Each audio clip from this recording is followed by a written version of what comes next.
your got YouTube got hacked. Somebody said Thinker's YouTube got hacked. Oh, Thinkers got hacked. Oh fuck, that's I not didn't good. hear about that, and I was on the panel with her today. But I mean, Yeah, she that'd be might a not real mention it. problem. But Huge problem, actually. mm. All right, well, the stream's back up. Give me just a second, and I'm going to reload the window that aggregates all of my super chats so I can see the new super chats when they come in. There we go. That's activated, and we should be ready to go again. Sorry about that, friends. I don't know why I did that. John Hates the Stupid, thank you for $20 super chat. Says, Justin, ask him what color the letter 7 smells like. Well, I did. I saw your super come in, and it was funny.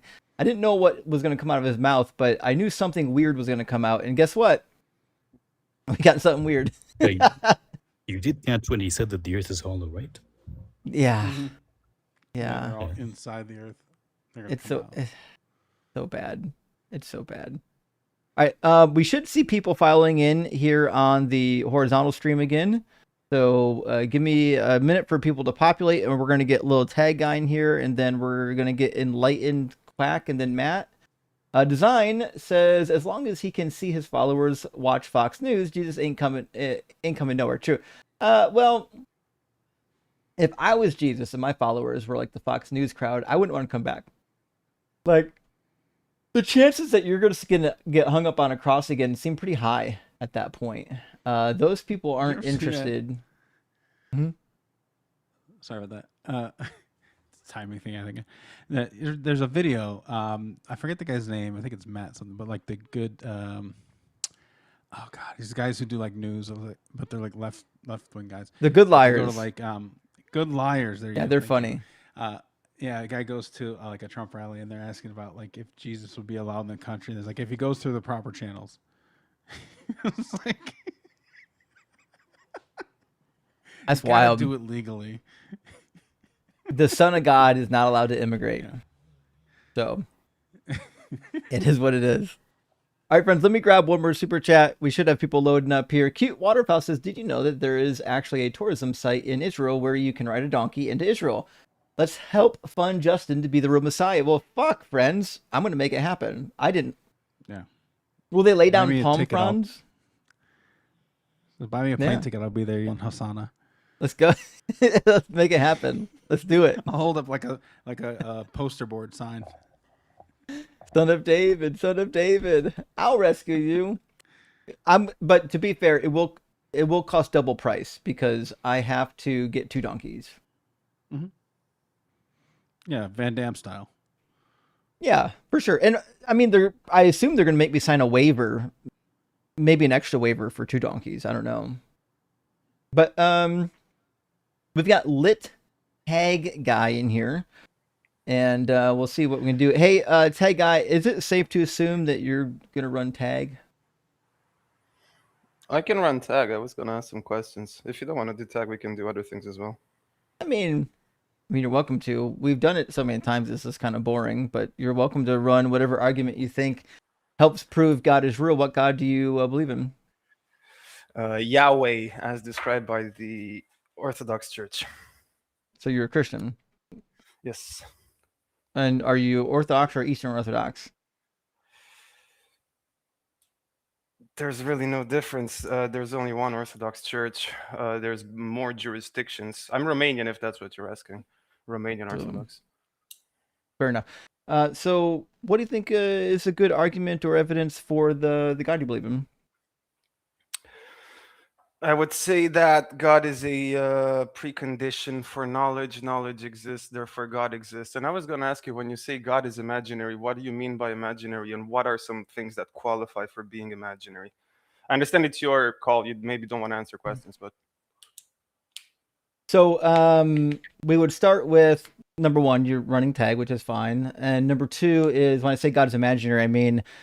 people can imagine a God existing, but they can't get beyond that. They can't. There's no argument or evidence or anything of that nature that would actually warrant the God existing in real life. So he remains an imaginary being, just like unicorns or the Tooth Fairy, or a world without taxes. sounds by what you're saying that it could be possible for something to be imaginary and also be real. I don't want to be hung up on that, but you kind of entailed that. But still, let's say, how do you decide what is imaginary and what is not? Just lack of evidence? And what sort of evidence would you accept as evidence? Well, I think anything that moves the needle is considered evidence, even if it's just an argument. I think an argument can count as evidence. I think in order for something to be convincing, you probably need good evidence, not just any evidence, and it'd help to have more than one point of evidence. But evidence is evidence. Anything that is convincing enough to point in that direction, I would say we would count as evidence. That's fair. And I don't want to push this too much. It's the last time I'm asking something, but something like the laws of logic, for example, you would maybe say that an evidence for the existence of the laws of logic is the fact that we can verify them. What sort of thing, or maybe you think they don't exist, maybe you just think they're a linguistic device? Yeah, and laws of logic are just describing the behavior of things that have existence. So prior to humans observing the laws of logic, you would say those laws didn't exist. Yeah, because the laws aren't prescriptions; they're descriptions. If they're descriptions, it means they're not things we've decided, they are things we have observed. But yeah, the behavior of the universe is what we're describing. Yeah. Yes, but the universe would presumably behave in that way even if we weren't there to observe it, is what I'm saying. Yeah, but the laws wouldn't exist. The laws are what we make up to describe how something works. Yeah, I don't want to get hung up on linguistics here again, but it sounds like we agree that even if we didn't observe the fact, let's not use the word law, we observe the fact that A cannot be simultaneously A and not A, it would still be true. That fact, let us not call it a law, would still be the case, yes? Yeah, I mean, when it comes to that behavior, as far as we know in the universe, a thing is a thing, and it can't be the opposite of that thing. But that's just how we defined it. I mean, there's no law that makes that the case. There's no like transcendental property of the universe that causes that to be the thing, like causes that to happen. So it's liable to not be the case. No. We have no idea. As far as we can tell, like the universe we live in, right? Those laws of logic obviously work. They accurately describe the universe we live in. I wouldn't make claims about alternative universes, about what could or couldn't be, but I would say that if there was another universe, I'd be inclined to believe that something that exists can't not exist at the same time in any world. And you would believe that in spite of the fact that there is no tangible, like materialistic, empiric evidence for that. Well, yeah, because like we've organized like a system of thinking, and as far as we can tell, contradictions almost always can't exist. So if we say something like something exists and also not exists at the same time, it just entails a contradiction. Yeah, well, just to real quick, some people might mention quantum physics. I wouldn't talk about that, but yes, I agree with you. We've observed that to be the case, but again, we agree that even if we weren't to observe that, it would still be true. Yes, so it's not merely a human innovation. These laws of logic. They are, yeah. They are. Yeah. So we're back to square one. It's just like the English language. The English language is just like I can use a word to describe this ball, but it's just invented, right? The word is invented, but the referent is in the ball, not really, but let's say a blade of grass is there independent of our observation of it, yes? Yeah, like things exist even if we don't exist. Right, but you say that's not the case for facts pertaining to the laws of the universe. Yeah, the laws don't exist. The laws are just descriptions. There's no like tablet in the universe where the laws are written down and the celestial bodies are like, oh, I got to follow this law. When we observe something in physics and it's consistent and it seems to be something that's always happening or always does the same thing, we would call it a law. Right, I agree that that's what laws are, but I've been trying to separate between. I don't want to get hung up on this, by the way, but I'm trying to separate between what you call laws, which is, let's say, our human description of it, and the fact itself. The fact itself is independent of our perception. I'm aware, but you asked me about the Yes, laws. yes, and when I say A cannot be simultaneously A and not A, Hmm. that is a fact, even if we do not use those terms. Yeah, we already agreed on that. I know you did, but then every time we seem to agree, you say, "By the way, we've only just decided that as humans."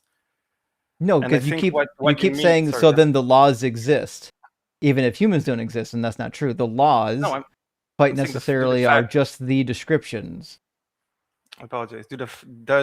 Is the proposition true then? Let's say. I mean, if there was somebody to evaluate the proposition, we would call it true, yeah. So a proposition can only be true if evaluated by Yeah, a because person, a group just of like people. laws, truth doesn't have existence either. Truth is an evaluation. It's when a proposition is observed to match reality, and we say, "Oh, it's true. The proposition's true." It's just an evaluation. That's interesting. So, water is only H2O when observed by someone to be H2O.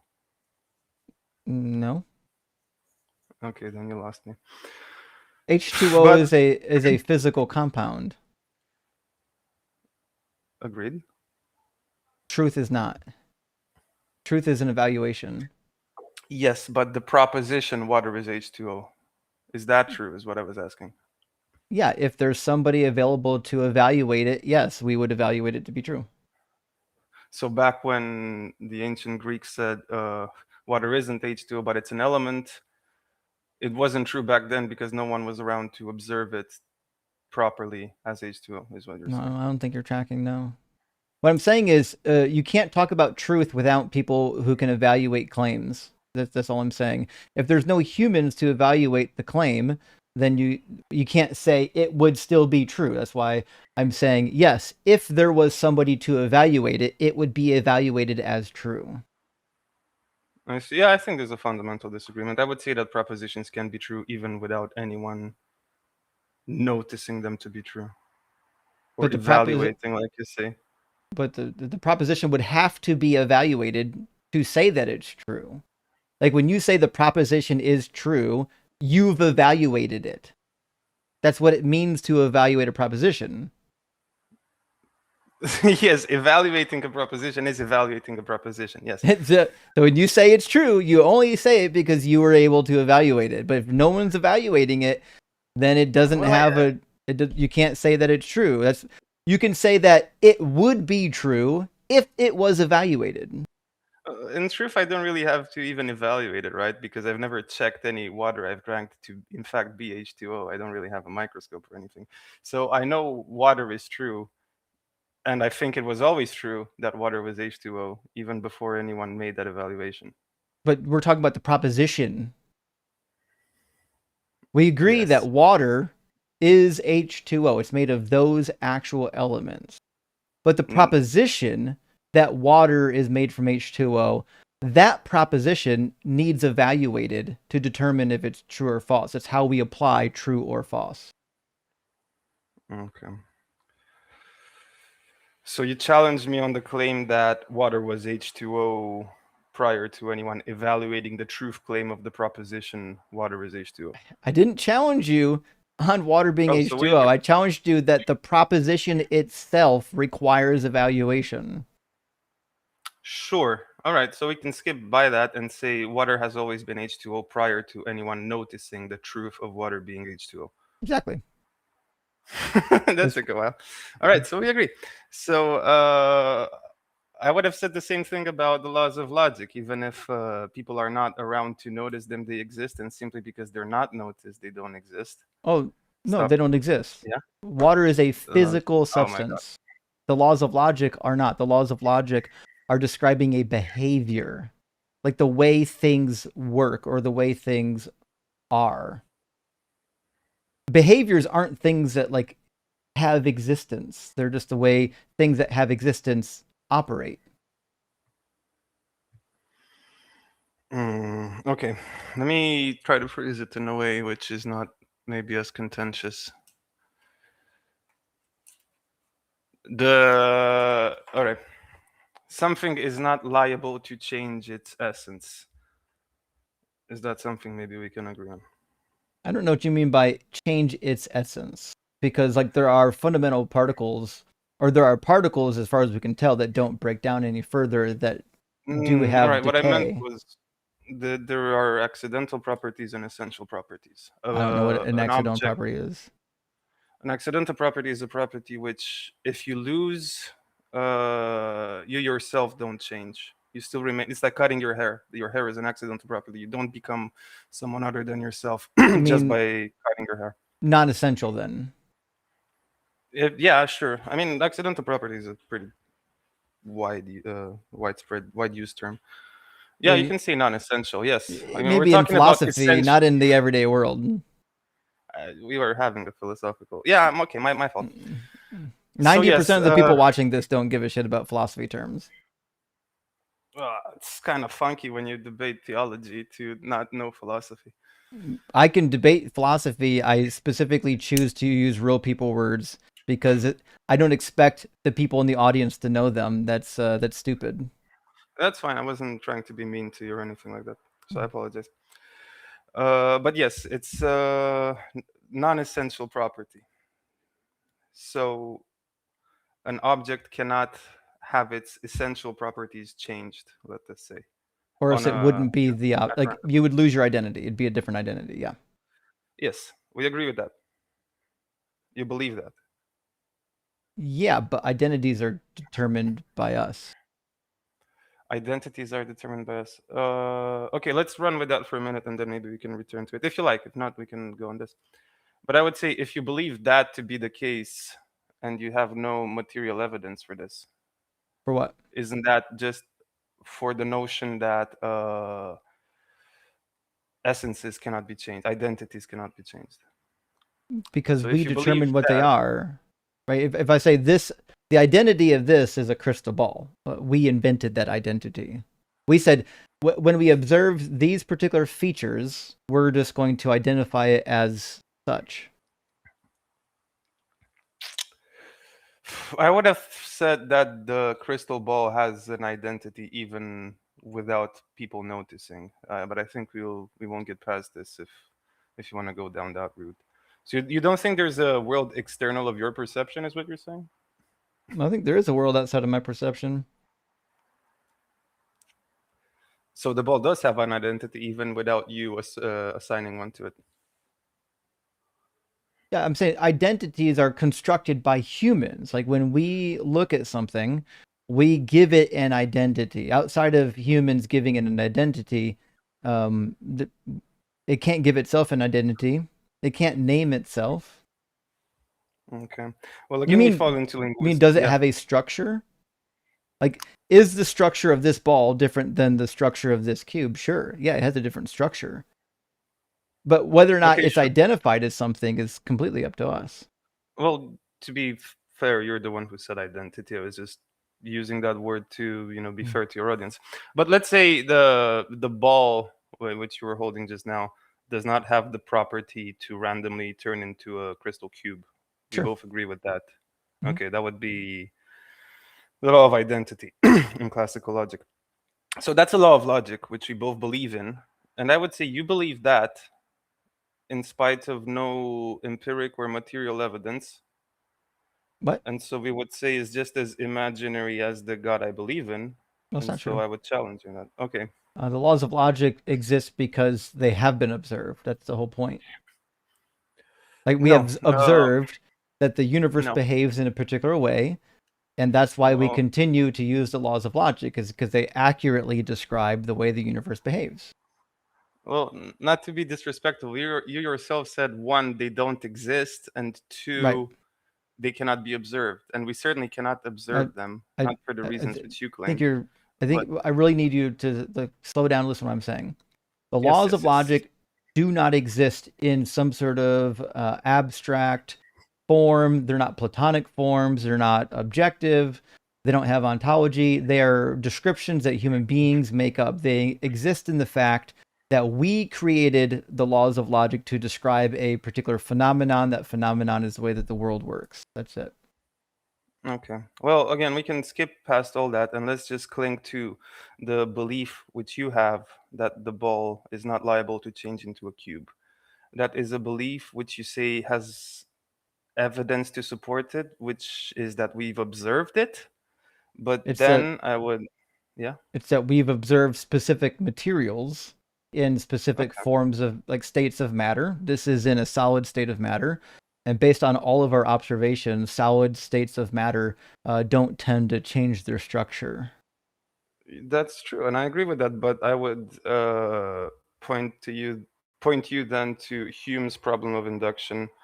Um, I don't know if you're familiar with that, but if you debate attack, you don't know the problem.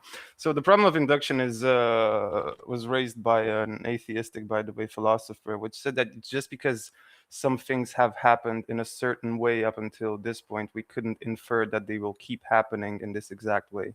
If you Google it, you'll find a picture of a sunrise, which is to illustrate that just because the sun rises every morning, that's no evidence, in fact, for us to believe that it will keep doing so. I think I would disagree with that. I think Really? like if you have priors, then the more priors you have, the more probable it is.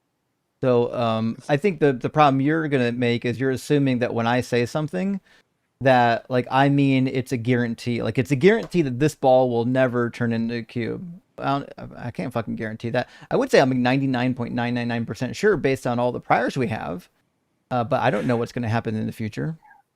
All right. Well, to that I have two replies. Which one is, if you believe that that ball is liable to change into a cube, it's a bit sillier than believing in Christ as the risen God. But the second problem, which No, I think is more believing in Christ as a risen reasonable, God is preposterous, given that it does okay, break all the priors we know about nature. He didn't even like fulfill his own promises. He failed okay. even like every single messianic test in the Hebrew Bible. Well, if you want, we can change the subject to that. I understand that you sort of conceded this, the Hume's problem of induction. But if I could just finish my point, you mentioned the priors which you've noticed, or even we have noticed as humanity. We have not noticed most of the universe. We have not been able to observe most of it. I'm sure you'd say more than 99%. So if your empiric criteria is empiricism, or your epistemic criteria is empiricism, meaning noticing things, you haven't noticed most things within the universe. So if that's have I your standard, made claims about the universe like outside of the yes, things we've observed? yes, you've said What I that say? you haven't. You've said that you didn't notice it to happen, but there are many parts of the universe which you haven't noticed. So, Yeah, but did I make a claim about knowing something outside of our observed universe? well, if that's the case, then it's kind of silly. Then I would say to make a claim based on your observed experience if it's so limited. Can I ask a question? So, so we should make claims about things we haven't observed, like God, because that's No, more within sound than making claims about things we have observed. that's only a case I would say within your worldview, where your standard for knowledge is what you can observe. That's not my standard of You're knowledge. well, you only think you have a standard for knowledge that's higher. You I you don't think have mine is higher. I you don't have think mine is higher. Sorry you to have interrupt. I don't like think really mine is bad higher, actually. arguments for your standard of knowledge, but you can never demonstrate it. Like this is why I, tag is so I weak. I've yet to make one argument. I was just asking. I haven't made one argument yet. You're I was literally just asking running a question. tag on the laws of logic. This was not tag. I haven't used any of my claims to justify See, the existence of God. this I is was just literally the poking. beginning of tag. You have to find something that's transcendental and then try to ground it in God. I get it. We've done it 1,000 times. Well, if you've done it 1,000 times, maybe you'd have known the Hume's problem of induction. But I don't mean to be mean. I'm just clarifying. I've never made any argument for the existence of God as of yet. I was just asking you questions. Mhm. How can I ask a question? Please, yes. How do we know that the God of the Bible isn't just a confused regional God? A confused regional God? Yeah. I guess that's what you mean by that. Well, so he talks about laying out the stars and light making holes in the firmament, and Hmm. he seems to be very confused about how cosmology works. So maybe it's like his limited view, but there's another God above him, right? So how do we know that the God of the Bible is not just a confused regional God who thinks he created everything? Very good point. So you're asking whether there are in fact multiple gods, and Yahweh is just a lesser one who's like a mad god? Yeah, No, more or he less just like he's just lower. He doesn't, he's confused. regional. He doesn't know anything. Yeah. Yeah, Michael I Scott. guess we. This is Michael Scott. Well, I guess I would say that Michael Scott knows his role as a regional manager and doesn't believe himself to be the CEO. Well, that's the But with confused part. regards to yes, with regards to God, I would say that as Christians, we believe in the whole of the divine revelation and the interpretation of the church fathers, and as such, if God says, "Hear, O Israel, the Lord your God is one," we would believe, "Oh yes, it is one." We believe what is divinely revealed to us. Why? Yeah, but how do you know he's not mistaken? Right. Exactly. How do I know God is not mistaken? Yeah. There's within the Bible nothing to indicate that. So we're. I mean, Why there's would we certainly assume stuff the he Bible's doesn't true? know. Yeah. Oh, sorry. Well, But we also, assume the Bible is sorry. Yeah, I spoke over one of you. We assume the oh, you're Bible good. Go is ahead. true. We assume the Bible is true because if or specifically Orthodox Christianity is false, knowledge is impossible. And once we've come to the conclusion that knowledge Nope. is, That's exactly what Mac's doing right now. Knowledge is possible. Your God's confused. It's grounded in another God. Mac, is that where you're going? Yes, partially. Okay. yeah. Well, I was if you let me finish. Um, I was saying that if Christianity is false, knowledge is impossible, and then you realize, okay, there has to be one omnipotent, omnipresent, No, eternal we God, don't. and First of all, one we don't How is agree with that? that. We don't agree with Yeah, that. how This is that this I'm this not substantiated? saying we. argument. I'm not saying Well, us you three. said you realize, and we don't realize that. We don't agree with that. This I'm argument, saying though, is saying as theists. demonstrating your position, not our position. But go ahead, Mac. Yes, I'm saying as theists, not us Yeah, three but Okay. either. but you're using it as a foundation for the rest of your argument. So in order for your argument to continue, that has to be accepted as true. And I'm saying, how do you substantiate that as true? Well, I could again, but I would also say that at a meta Well, level, restating it any doesn't demonstrate it. I understand at any meta level. At a meta level, any argument is self-referential at some point. So if I tried to prove to you that words have meaning, I would have to use words. Yeah, essentially, yeah, but that's not any argument. That's a There we specific go. argument about words having meaning. No, any argument at a meta level, it has to be self-referential. Like when we try I to mean, prove it if, would, yeah, go on. no, but then it wouldn't have to be circular or presuppositional. It's not circular; it's What you're self-referential. doing is A presuppositional. Well, yeah, but what I was trying to argue in the first part of the discussion was that we all presuppose things which are impossible to prove, and I think we even might have come Yeah, to but those some gaps are agreement. wider in some cases than others. Mm-hmm. Like And the you're, thing with the sunrise, right? If we have all yeah, of recorded history, if we have all of recorded history of sunrises being normal, like 24-hour occurrence, right? Uh, that's a much smaller gap in knowledge than just saying that God is the foundation of knowledge. Like that's a huge gap. You need to like demonstrate that. but isn't it a bit silly to say to have your epistemic criteria to be recorded history? So just because something wasn't properly recorded in history, it means it's less likely to be true, is what you're saying? No, he's saying that there are No. priors, Yeah. like Yes, there are priors probabilities are calculated on priors. Yes, priors which are recorded in history. So you're saying because I mean, in the same vein, I could say that because Christians believed in God for, I mean, more than 2,000 years, to be frank. That means it's true because a lot of people believed in it for a longer period of time. That they believe that What? No, But because we're with the Evolution? sun rising, is an objective, observable fact, or the Mm. appearance of a sunrise, right? I mean, yeah, there you That's go. Even objective and even the observable. fact even the fact that you said that, that's pretty good evidence that it's we shouldn't believe that just because it's observable, because we both know the sun does not in fact rise, right? Well, what we're calling a sunrise happens, right? So the sun is visible over the horizon in the east. So, in Yes, but short, sunrise. sure. Okay.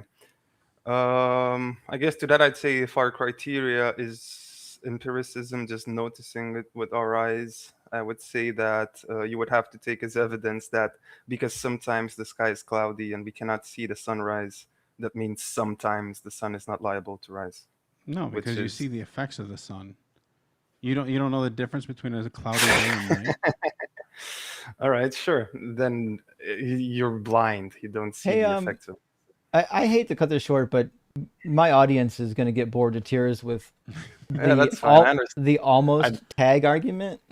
I bet they are if Um, they Yeah. don't know Hume's arguments. Yeah. do you have anything other than tag? If you'd like to ask any questions, I'll answer them. But other than that, I've got a question. please. You want to read the Excuse me. Bible with me? Uh, yeah, go on. That's kryptonite to an ortho. I know it really is. Have you read was much of the funny. Bible? None at all. No. Huh. I'm going to go to Matthew 27. Have you read anything in Matthew? Math, is that a book in the Bible? Matthew, you The said? first book of the New Testament? New Testament? Is that some sort of? This can't be real. Yes, brother, I'm familiar. No, it's not real. Obviously, I'm familiar with. Go on, please. Okay. You're So so about- excited to find someone who doesn't know anything, just like you were arguing with that Bedouin prior. Most Christians haven't read the book. It's not just you. So when the Right. betrayal of Jesus happened with Judas and the buying of the field and everything, we get a really interesting quote from Matthew. It says, "Then was fulfilled what had been spoken through the prophet Jeremiah. And they took 30 pieces of silver, the price of the one on whom a price had been set, on whom some of the people of Israel had set a price, and they gave him for the potter's field as the Lord commanded me." What's that? Where What's the verse? it's Matthew 27, 9 and 10. Thank you. Yes. Can you find for me where Matthew got that quote from? He says it's from Jeremiah. Not by heart. I don't know it, but surely I could find it if you gave me 10 minutes. But I'll also say, prior to looking it up, you ought not make the mistake to believe that we're Protestants and we only believe in what is written. The Orthodox, much like any religion of the world, has oral tradition as well as written tradition. I'm sure it does. So, Can the Bible say something that's untrue? can the Bible say something that's untrue? Yeah. We believe there are scribal errors, Oh. or there Do you can think- be. Oh, how many? So I don't know them by heart. I mean, what's this gotcha thing? If you show me one, I Well- can explain it to you, but I don't know what Well, you're trying to do. it's a really fun gotcha. Maybe you can explain this one, because this prophecy doesn't show up in Jeremiah. It's a Yeah, partial prophecy sure. that comes from Zechariah, and it doesn't have anything to do with the Messiah being betrayed. So Well, even what's if that's he going the on ca- about? Well, even if that's the case, that wouldn't really be a mistake of the Bible if Matthew made the mistake, right? Matthew wrote So- this part of the Bible. What? Right. So Matthew made the mistake, and it was recorded what Matthew said. Uh-huh. Where? Okay. Where was it recorded? But what do you mean? Well, it's recorded in the Bible. That's what we're reading, the record of what Matthew is saying. So it's a Bible. So it's a Bible mistake. No, the Bible is a recording of what the apostles said. Some of them.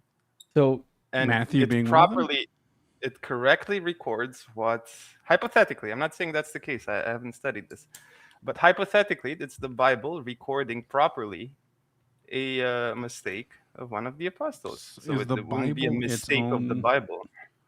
Is the Bible its own thinking agent?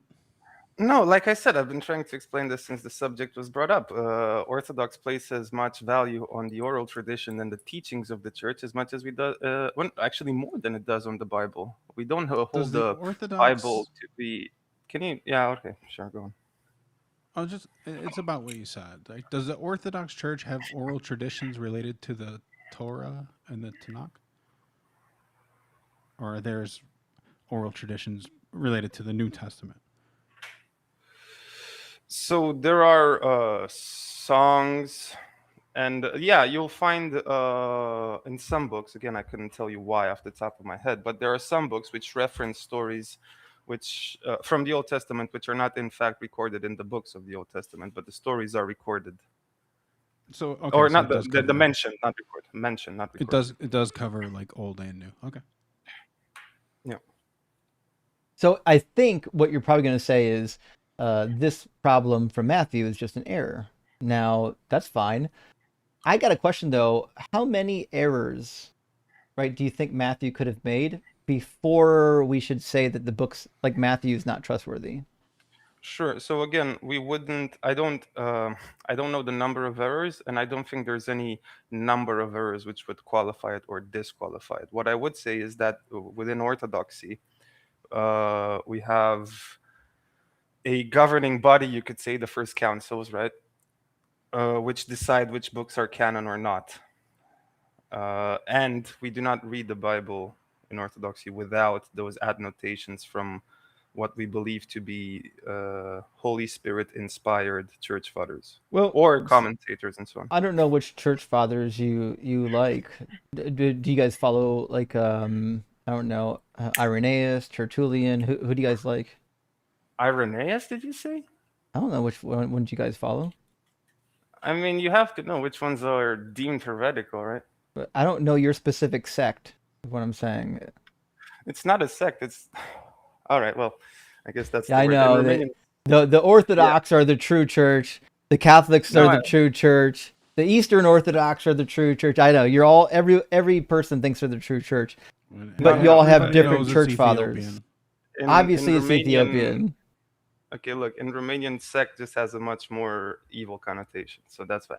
But no, we have the same church fathers because the split was only in 1054, whatever the 11th century, and the church fathers were way before that in the 4th century. Well, I only say that because there's a bunch of church fathers that said that nothing in the Bible is untrue or discordant with reality. Well, Irenaeus is a known heretic. I don't think there's any church that takes him seriously other than Arians, That's which why are. I asked you which church Well, I fathers mean, do you guys actually follow? right. I couldn't list all of them to you, but it just, yeah, it's a Even bit silly one? just to ask. Cause what? Name one. One church father, Athanasius? I don't know. Okay, Athanasius. And what do you think Athanasius says about biblical inerrancy? I don't know them by heart, and that's not a gotcha. I would I didn't check say, it out if I had to. Uh, if I had to, I okay, would look it so up. but my guess is that he's going to say something akin to the Bible is probably always true. It might match many of his peers without being identical to what his peers say. I can probably find it. I've got most of the church fathers' writings. But my point is this: most of the church fathers I've read Yet you agree don't know that, that Irenaeus is a heretic. again, according to your sect, not everybody's sect. So the It's pretty reality, fundamental. Well, most everybody's sect is pretty fundamental to church history. But I'm sorry to interrupt. I've studied church history. Your sect is different than other sects, which is why, again, I'm asking you about your sect. So the reality is, most of the church fathers, especially the early church fathers, said that the Bible is true in all that it says. I'm trying to figure out how we're getting to the point where we're saying that the Bible has errors and that it's also not important that it has errors, because I think it's very important because the errors are crucial, right? So, for example, one error I just showed you, Matthew 27:9, is specifically one of the justifications for Jesus being the Messiah. It's a prophecy that was fulfilled in Jesus. Now, I can show you all kinds of errors in Matthew, and a lot of them are super pivotal, like the virgin birth, huge blunder. Coming out of Egypt, huge blunder. All of these prophecies are actually Matthew just being a dullard. So at some point, we have to say, actually, Matthew's just making stuff up because he wants Jesus to be the Messiah. Didn't you say earlier that Paul was the one who did? But I don't. Yeah, I'm not being contentious. But Well, he's I not the will only say I've one. never. Oh, so it's not just Paulites; it's also Matthewites. Are you making No, funny no, faces? You said a while obviously- ago no, that. Matthew and Paul are no Paul and Jesus had different theologies. Right. That's what that was Okay, about. I don't understand the funny faces though. I'm not being mean to you. What are you talking about? Funny No, No, it's just faces. you say a weird thing, he's gonna make a funny face. Sure, that's fair. He's not taking offense So at it. fine, I'll clarify that I never said errors. I said scribal errors, which is to say, during the years in which it was translated and such, um, some things when copied might have been wrong, but within the things explained in the Bible, there are no errors. I didn't make the claim How- that the Bible was wrong about a thing or another. How do you know if you don't have the prior writings? How do you know something's a scribal error, not just an error? Again, we would defer to the Holy Fathers of the Church and their interpretations say? and exegesis. What do they say about what? Why My defer to question- them? Why defer to them? Because we believe they were inspired by the Holy Spirit. How do you know they were inspired by the Holy Spirit? It's part of our theology. Again, it's self-referential. If you don't believe it, that's fine. Right. But if you're looking It's on for faith? internal, you have to. Yeah, it's on faith in the same way that you believe that globe is not liable to turn into a cube. No, that's not true. But I have like I said priors. prior, I have lots of priors. Okay, well, we You- have you have- priors. in terms You have of, contradictory stories. No. Yeah. We have prior. Well, again, depends on your epistemic criteria.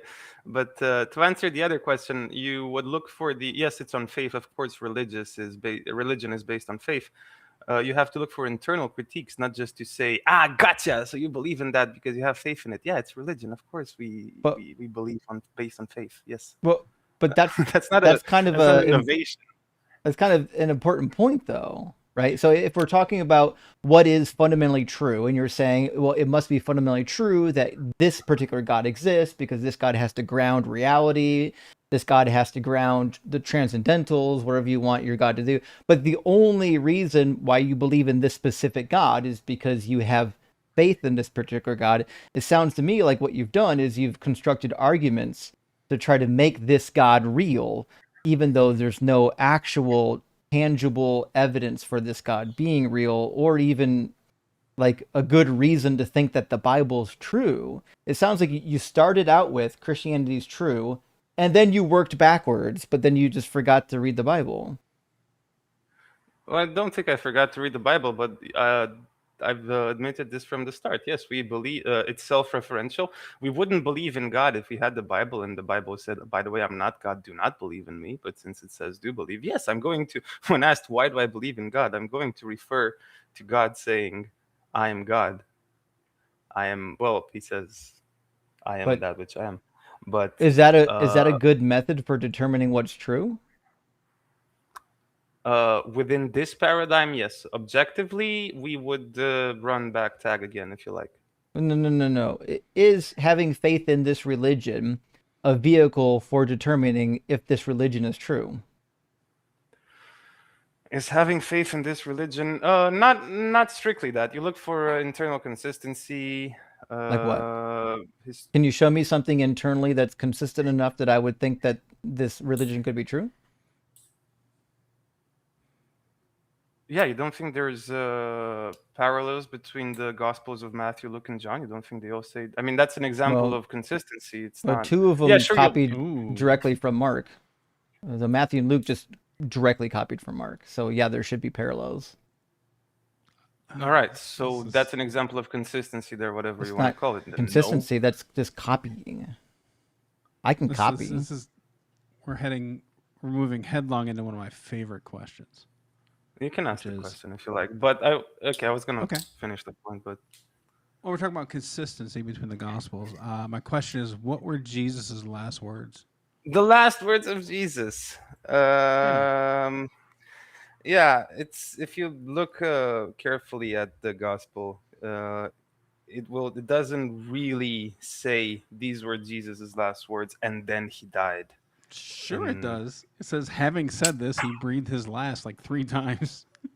You want to look it up while I grab a water? Can I Yeah, grab I a got water it. or you want to rush? Absolutely. Alright. Thank you, sir. It'll be 10 seconds. Yeah, Mac, the inconsistencies between the gospels, I think, is a huge problem. Yeah, this one in particular is so funny to me because what you're gonna hear is like the car accident analogy. You It's know like it's coming. Yeah. Yeah. What is it? Luke 13. Okay. So yeah, we're going to be in Luke 23 and John 19. In Luke it says, while the sun's light failed and the curtain of the temple was torn in two, then Jesus, crying out with a loud voice, said, Father, into your hands I commend my spirit. Having said this, he breathed his last. So as he's saying this, he's breathing his last breath. So his dying words is, Father, into your hands I commend my spirit, which That's we your expect. interpretation. That's what it says. That's an interpretation Well, of yours. An It just interpretation says, of yours. I mean, I don't think What- when. Having Yeah, said go. this, he breathed his last breath. So it cannot mean anything other than what you claim it to What- mean.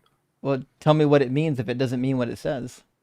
Again, I won't know the commentaries of all the church fathers off the top of my head, but I would So you- defer to that to check. So you can't tell me how English words work.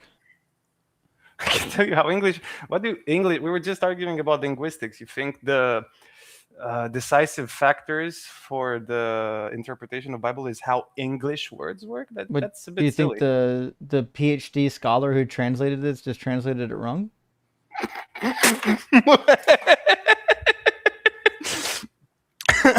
Were we reading King James? Was there or the church fathers or the church anybody? fathers too? Huh? It was a PhD scholar. Anybody who wrote this, all the way was a down, PhD all the way down, It was from top it to was- bottom. They're contradictory. It was a PhD scholar or a church father who translated the Bible into English. Do you understand wasn't that? Do you understand that all the way down? Do you- No, I'm not even talking about. I'm not even talking about English You owe me. translations. Do Yeah, you but not? that's what Do we you were not know talking. how Was- translations work? Wait, do you we were think talking that? specifically Do you think about that King English. James? Do you think that King James translated the Bible into English? My brother, funny. No, I'm dead ass. I'm dead serious. Do you think that he had it commissioned and that was the first English language Bible? What? First you asked if he translated it. Clearly he didn't. Then you asked me. Well, if he had it clearly he commissioned. didn't. Right? So I'm honing in. Yes. Do you think so that he did you ask me commissioned the if he had first it English commissioned? language translation? Yes, Cut off, he had sorry. it commissioned. Yes. Do you think that King James commissioned the first English language Bible? If you're asking me whether it's the first English translation, I'm aware that it's not the first English translation. Okay. I was just wondering because you brought it up. Okay. What That I'm was saying no. is- Sorry, DZ brought it up when he said English words. You don't understand English words as if English words are what decides this. Who mentioned King James? Wasn't me. I guess I I didn't did, mention but it. Justin didn't. Yeah, you brought it up. yes, but it was you. What I'm saying not is, you.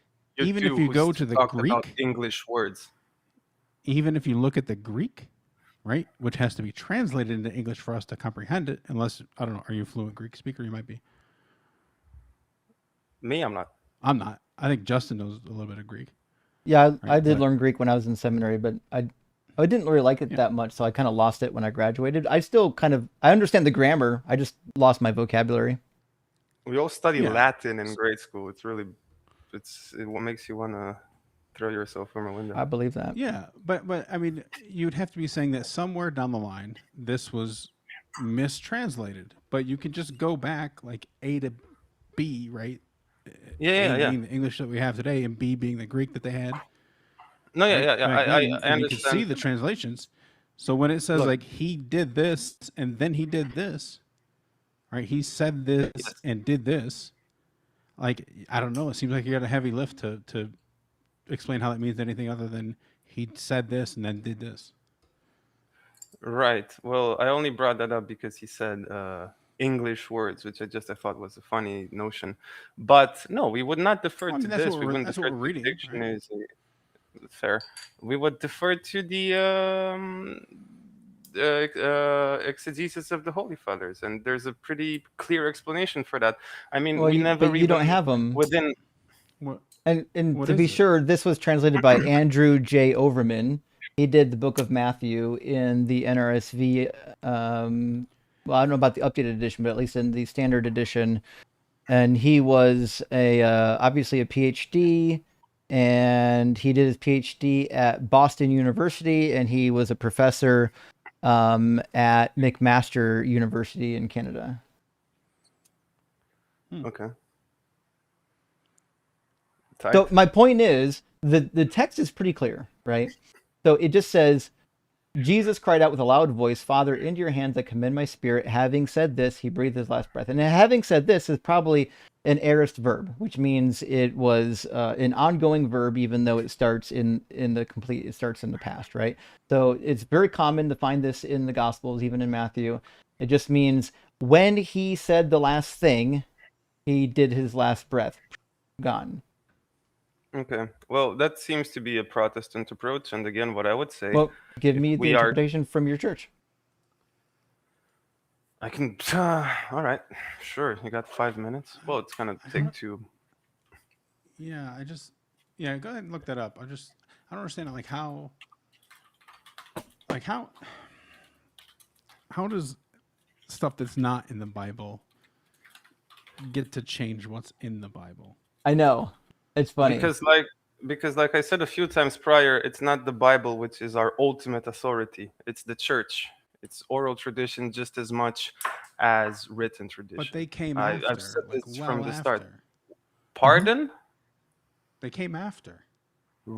Oral tradition came after written tradition. You do No, understand that first they spoke the words. the church came after.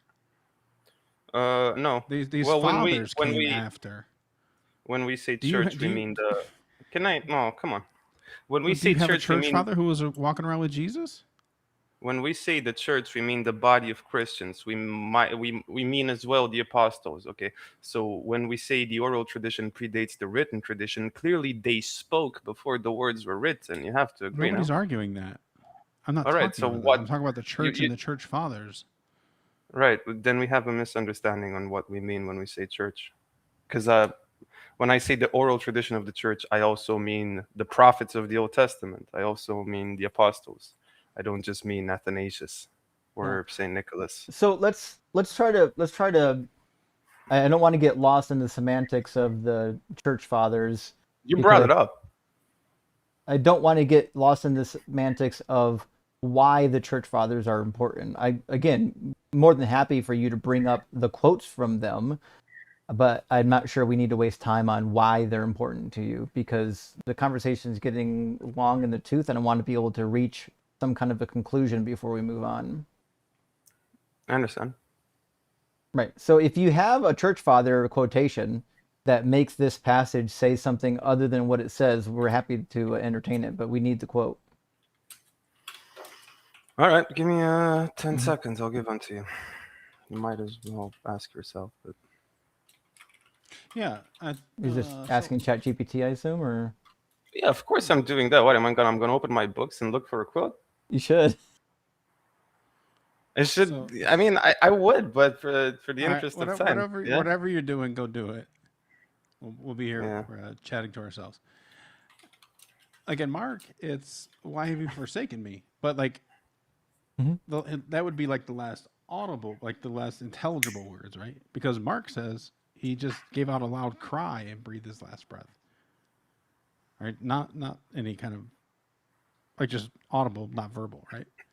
Like just no intelligible words. So, if, a few minutes before that or whatever, he said "Eloi, Eloi," Lama Shabachthani, whatever, Shabachthani, right? But so there are at least 3 different accounts between the 4 Gospels, right? Because I think Matthew and Luke say the same thing, right? I commend my spirit. John says it is finished, and Mark says, So Be curious to know which one was accurate.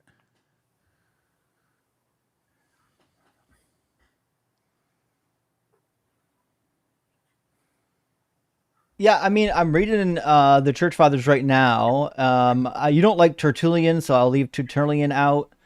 But we do have. I'm trying to see. I'm trying to look for a Church Father that you actually like that mentioned this. Give me a second. There might not be one.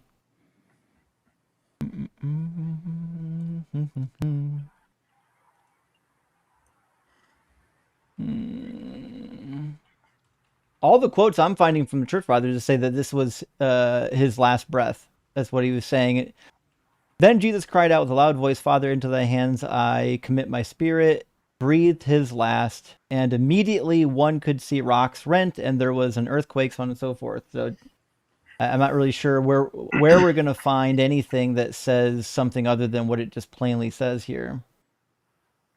I found a bunch of answers if you want them. It's a bunch of quotes, but ultimately they all say they each recorded a different quote, which is consistent with what I've said. So, Right, but we're asking you what this verse means.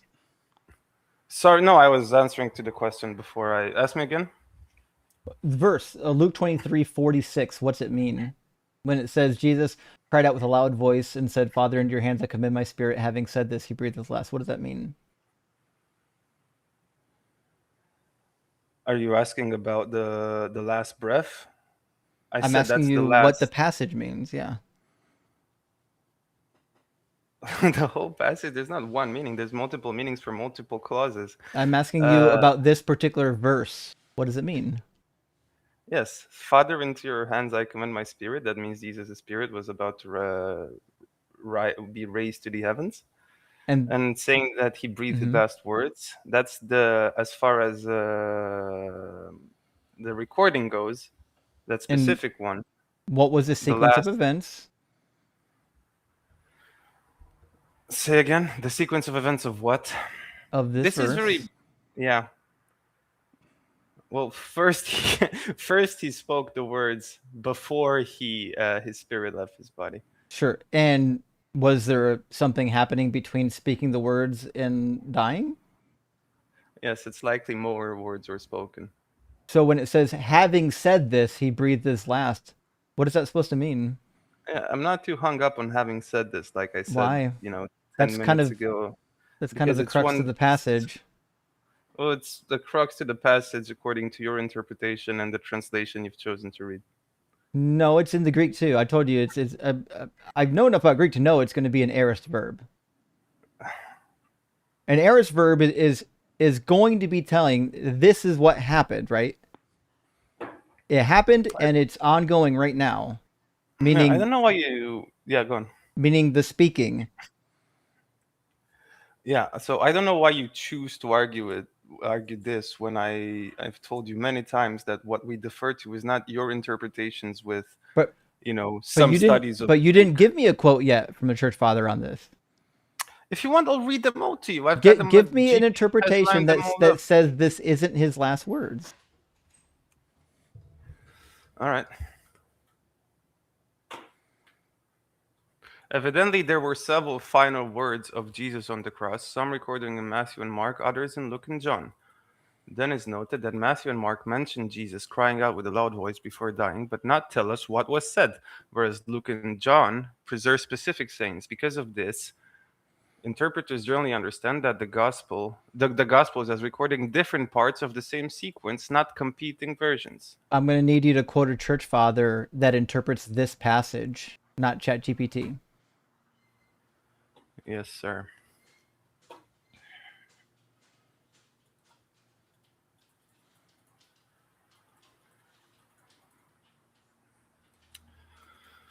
This one was from Father Patrick Reardon, and I will give you now the church fathers which he quotes.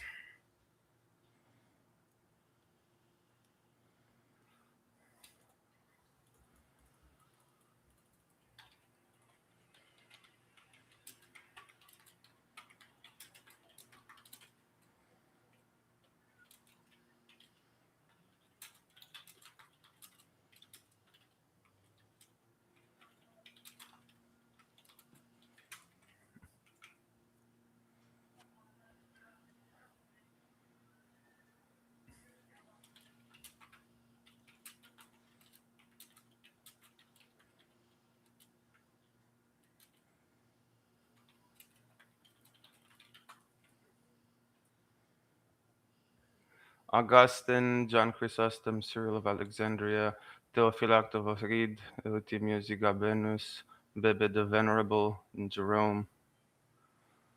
Can you find me the quotes? Why are you doing this? Of course, I can find you the quote given Because time. Do you think your interpretation of the passage depends on what the church fathers Yes. said about the passage, which means you have to tell me what they said. This is the benefit, is I can just read it and tell you what it says with my own two eyes. You're saying that no, you have to interpret it through the lens of the fathers, but you don't know what the fathers said. Well, yeah, I don't know the specific quote. I know what the father said. I told So you what they you say. don't. You You want don't know me what they to- say. You want Wait, me what did to they you want say? me to find a specific quote?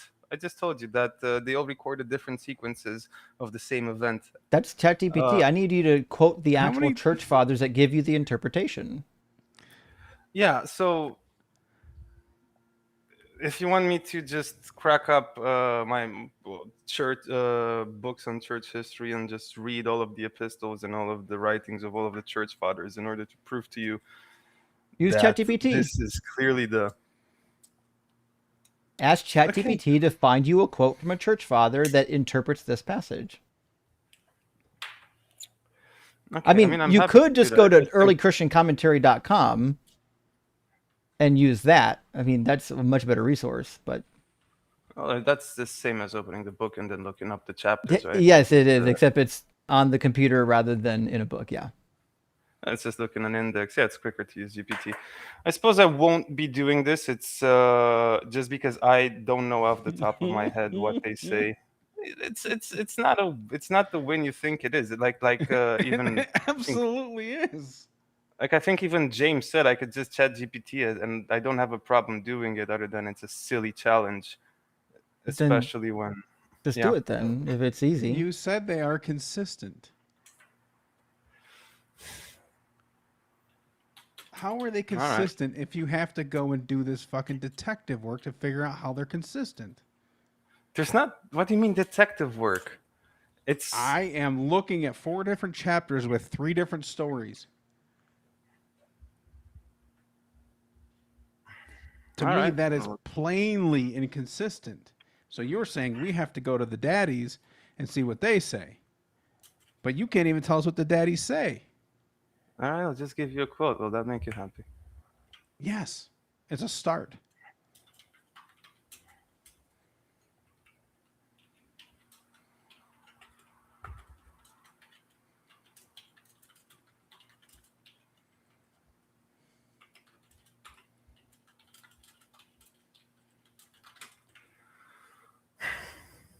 Saint trust us. That's very good. Saint, trust me, bro, for sure. I'm tickled by the fact that people think that we should interpret it through the light of the church fathers, but if we don't have the church fathers' interpretation, I'm not sure what else we can rely on other than our own eyeballs. Lean not unto your own understanding, but trust in the daddies. Yeah, not your understanding, but these other human beings' understandings. Those are the ones that got the special revelation. You guys are normies. We are to understand that both statements were uttered and that John related one, Luke the other. For after he had said it is finished, as John tells us, he said, Father, into your hands I commend my spirit, as Luke records. Augustine of Hippo, Harmony of the Gospels, Volume 3. There you go. So you got Augustine of Hippo, who's doing the apologetic. And the apologetic is that he said both of them, right? He said the first one, which is in John, it is finished. And then after that, then he said, Father, into your hands I commit my spirit. Now, the problem you're going to have with that is that I don't think the text supports it. You knew this all along? Notice what? You knew this all along? You let me Google it for 10 minutes? I'm not doing your argument for you. All right, dude. It's your audience is getting bored, not mine. That's fine. I don't have an issue with it. I mean, listen, I'm charitable, but I'm not doing my opponent's arguments. Now, the reality is, That's fine. inside of John 19:30, it says, it is finished. Then he bowed his head and gave up his spirit. What is the word then doing in the sentence structure? I suppose I'd be much more inclined to do linguistics and exegesis with you if you what's the word? Don't do it. Yeah, Don't do it. if you engage with me more within the first part of the Yeah, don't do discussion, but that. Don't do that. Don't do that. He's not here to well, make your argument for you. that's not what I said though. No, I didn't say that at all. I was saying that if on the first part of the discussion we were discussing philosophy, if you participated in that, I would be happy to do exegesis with you. I did for like 30 But minutes almost. Yeah. Oh, the I crowd didn't was get yeah, anywhere. demanding a just- timer. Yeah, you were literally just fishing for something transcendental so you can run tag. And you discovered that I don't believe in transcendentals. You could have asked me from the beginning, do I believe in Platonic forms or transcendentals? I'd say, no, I don't believe in any of them. right. All right. So Now, then, you have yeah, the same problem in John that you have in Matthew, right? You've got the sentence saying, it is finished was the thing that he said, right? And then you have the same aorist format. Having bowed his head, he yielded up his spirit. As he's saying, it is finished. Now, this interpretation says then, but in the actual Greek, it just says kai, which means and. It says, he said, it is finished, and he bowed his head and gave up his spirit. There's no comma, there's no period. Obviously, classical Greek didn't have commas or periods, but the sentence structure is just a sequence of events. There's no good reason to think that when John wrote this, he was like, Jesus said it is finished, and then I'm going to leave the part where he waited 23 more seconds to say the other thing, and then say he gave up his spirit. That's a crazy way of writing a story. Plus, how did that's Luke the record point. it? That's a crazy point of writing the story, even though there's a precedent saying and plenty of arguments made that indeed the writers all recorded one part and then talked Yeah, about what I'm that. saying is You're just going to run this argument it's a about bad all of apologetic. it's a bad apologetic to say that Because the sentence structure in Greek implies that there's a continuation of the sequence of events, not that there's a break in them. yeah, it just would say to that your interpretation and that of anti-Christian exegetes what do you say in English? Whatever. I Exegetes? wouldn't Exit. exegetes. I wouldn't base my reading on the Bible on that But I'm not asking you to. I'm not asking you to read the Bible because I tell it like the way I tell you to. What I'm asking is there an actual explanation that is going to prove me wrong? Or Mac and I both, because Mac and I agree on this particular contradiction. Yeah, I think some are given, right? The apostles all recorded different sequences of the crucifixion. Yeah, contradictory sequences. Yes, at different times. Nope, same event. Contradictory. I mean, this isn't even They all what do you mean say same? Yes, same event, different times in the same event is what I meant. Obviously, But they all What are you say doing? he said this and then either breathed his last or bowed his head and gave up his spirit. They all say that. Yeah, That is a and sequence. That's not like. Sorry, go ahead. Yeah, And John's sequence, which is Mac knows this as well as anyone, John's sequence of events disagrees with the other gospels at like every turn. In the synoptics, he's already on the cross at 9 a.m. In John, Yeah, he's still on trial at noon. yeah. I feel like any answer I can give to you would be just as banal as the question itself, where you ask, "Oh, but how come if if the Bible said this was the last thing that was heard said, how come this thing was also said?" And I would say, "Yeah, I would come up with some explanation. Yeah, there was some time passed. There was a crowd around the crucifix. They were pushing each other. They heard different words. There's not this isn't like a complex argument. I don't know what to tell you. There's not any way to respond to this that isn't childish in the same way that the question is childish. I actually don't think the question is childish. It's apparently is so a funny what you're discrepancy, and there's some very serious ones that are like super important. Like for example, the idea of following the law, right? Jesus says on multiple occasions you have to follow the law. In fact, he says you'll be least in the kingdom of heaven if you don't follow Moses' law. Those who came after Jesus said, no, you don't got to follow this law. It's at least a little bit more interesting. All right, what law? Let's go The with the law of laws. Moses. The law of Moses was specifically for the people who made the covenant at that time, and then Jesus fulfilled the covenant What did Jesus say about following the on law? the covenant was fulfilled on the crucifix. What did Jesus say about following the Yeah, law? I'm not then? doing this thing anymore. Your rhetoric. Just get to the point. I'm not. Well, I mean, my point's pretty clear. Jesus said to follow it. Like, so when he says he fulfilled Yeah, it, who did he he's say? Who talking did he about say? the prophecies.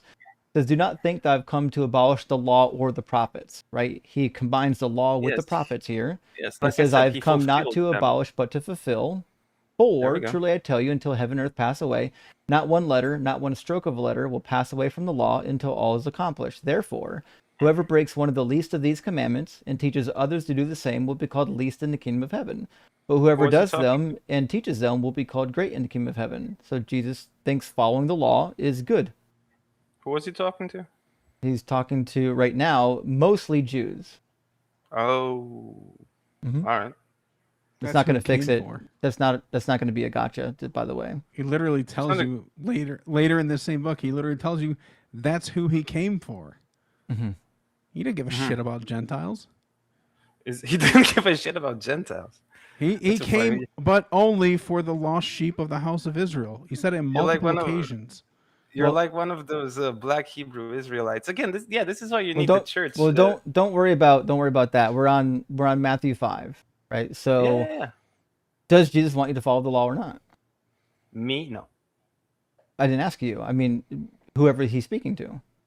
What do you mean? Oh, well, you asked, does he want you? So I assume me. Sure, fair Does enough. he want the law to be kept? At that time, to those people, yes. Not at that time. What do you mean not at that time? That's the answer I'm giving you. What did he say anything about time? Because the time he gave is until heaven and earth pass away. Yes, because the law was fulfilled But fulfill doesn't mean on the abolish. crucifix. Yes, I'm well aware of that. Do you know what What- fulfilled means in this It, context? What it happens doesn't to mean a that it law? goes away. Do you Go know ahead, what What Matt. happens to a fulfilled law? means Yeah, in what this? happens to a law when it's fulfilled? Do you know what? Yeah, that's what I'm asking. Do you know what fulfilled I'm asking you, means in this context? what happens to a law when it's fulfilled? We're doing this thing. I'm No, asking I asked you you. first. You Yeah, no no, I no. asked I'm you asking. first. All right, I'm telling No, you. I'm telling you. I'm telling you. It's you're like the expert. it would be like a I'm not an expert compared to you, but in this case, it would be like a prescription from a medic, which gives you a prescription for medicine. Once you're healed, it's not that the medicine doesn't work anymore. That's not how laws That's work. Laws aren't invalidated. prescriptions. Laws aren't prescriptions. Are you? Laws are instructions, not prescriptions for medicine. Laws aren't prescriptions. That's a good one. The usage of your prescription is not the prescription. You're doing a Mott and Bailey now. You're saying that the word prescription in terms of medicine is how laws are supposed to be enacted upon. When I say they're not prescriptions, you move to a wider notion of the word prescription, meaning it's just Yes. something that you're supposed to do. That Don't would be play games. We know exactly what you mean. This is not like a medical prescription. equivocation, in case you want to accuse other speakers of this as well. But in my case, I would just say it wouldn't apply because the laws are still prescribed, but are not necessary for The- salvation. I didn't is say anything what about this salvation. passage- Yeah, I said it. I No, didn't I say said it. it. My question No, was, I does said it. Jesus want people to follow the law? Jesus wanted those people to follow the law For how long? for until he was crucified. He didn't say that. How long does he say? Yeah, look, again, you come up with your.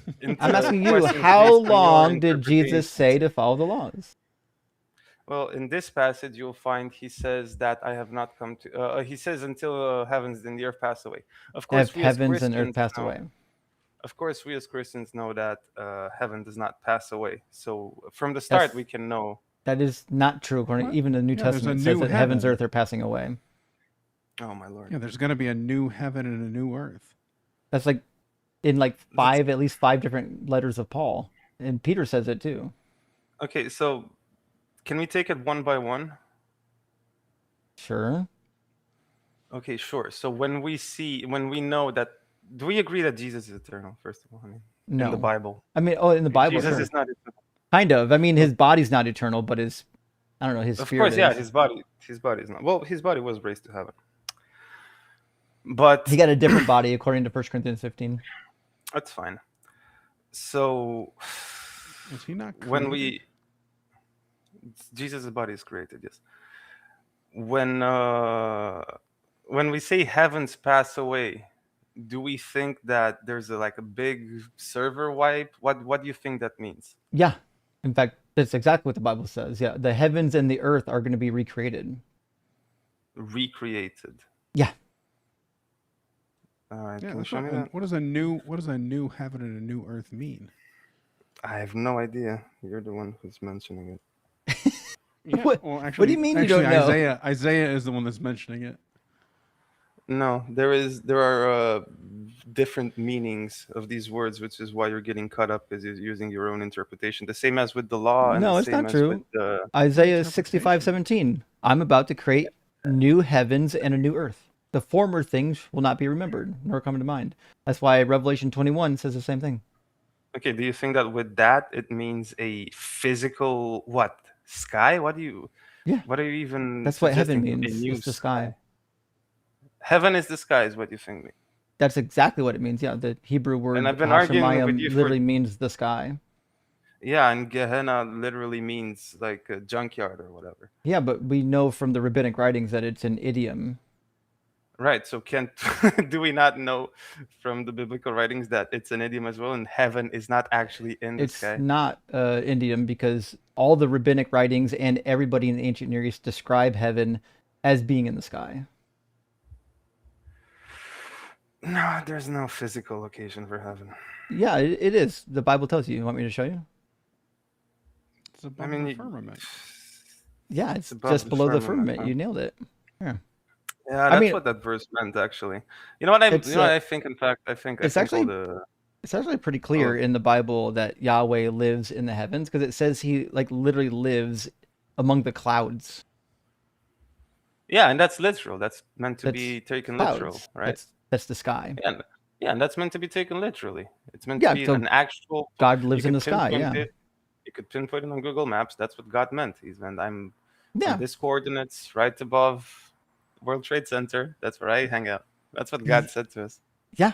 Like God and the rest of the people in the Bible said that he lives in the sky, in the clouds. I think he's just doing a slow, weird concession. Maybe? Yeah, that's my concession. Yes. Do you want to get back to the law? Yeah, the point is pretty clear. There's going to be a new heaven and a new earth, according to the Old Testament and the New Testament. So when Jesus So when talked about the new heaven and new earth, he's talking about the complete end of the age. right, well, can I ask you when Jesus talks about when Jesus says it doesn't matter what you eat, but it's what in your soul that defiles you. Do you think he's just a silly, stupid guy who contradicts himself? Who said Well, that's that Matthew. now That's it's Mark chapter 7. I'm familiar with it. Mhm. And I don't think he's saying what Mark thought he was saying. I think Jesus is actually just rebuking the Pharisees because they're trying to push the oral law on him, the law of washing hands, not the law of eating clean and unclean foods. Yeah, so okay. there's a So when parenthetical the there, right? That oh my says, God, "Thus he declared." Oh, relax. It says he declared all oh foods relax, clean. I haven't been able to make one point. I'm relaxed though. You going? You've been. I'm What are you fine. talking about? Yeah, no, You it's led fine. us It's on my that bad. whole rabbit hole. I'm on relaxed. Yeah. It's my So fault. so Keep going. in Mark 7, where it is, as I'm curious about that because it's not like, it's an aside. It's in a parenthetical, right? In verse Yeah, 19 or something. that's Mark's comment, not Jesus's. Yeah. Yeah. Okay. So, but you think Mark just got it wrong? Hmm. Okay. Because I see that as him changing the law from like Leviticus 7 or 11. Yeah. Well, there's a bunch Like actually. saying, there, yeah. Well, specifically, there's a whole bunch in Leviticus 11 of like unclean animals and the Hmm. hooves and all that shit, right? Hmm. And like where am I looking at? Yeah, thus he declared all foods clean. Like, yeah, you would either have to say that he did change that law and negated all those food laws, or Mark just took it the wrong way. Right. And I think the problem is if you say something like Jesus negated the laws of Moses, you haven't fixed the problem, right? Because now, rather than disagreeing with Paul, he disagrees with Yahweh. Yahweh says that you're going to follow these laws even to the end of the age. Deuteronomy 6 says, more of the Lord your God will circumcise your heart and the heart of your descendants so that you will love the Lord your God with all your heart, with all your soul, in order that you may live. New Testament says the period where the hearts of the people are circumcised is in the period that Jesus came and died. So when you believe in Jesus, your hearts are circumcised. You become the spiritual children of Abraham. So that means this must be talking about the Messianic age according to Christianity. But it says about that Messianic age, then you again shall obey the Lord, observing all of his commandments that I'm commanding you today. So on the Mount of Mount Sinai, actually this was after he was already away from the mountain. This is in Deuteronomy. But the laws that were given on Mount Sinai, Moses says, in the final days when God circumcises the hearts of the people so that they'll worship truly the Lord, you're going to follow these commands that I'm giving you today. And this is echoed in Jeremiah 31, right? Yep. It's Pretty in much, Jeremiah 31, Deuteronomy 11, 1, Deuteronomy 12, 1, Deuteronomy 12, 28, Leviticus 16 says it like 5 times. The Old Testament has about 30 different times where it says that you have to follow these laws like literally forever. Mm-hmm. Is that a contradiction in the Bible you're implying? Well, it would be if Jesus says that you don't have to follow the law anymore, yeah.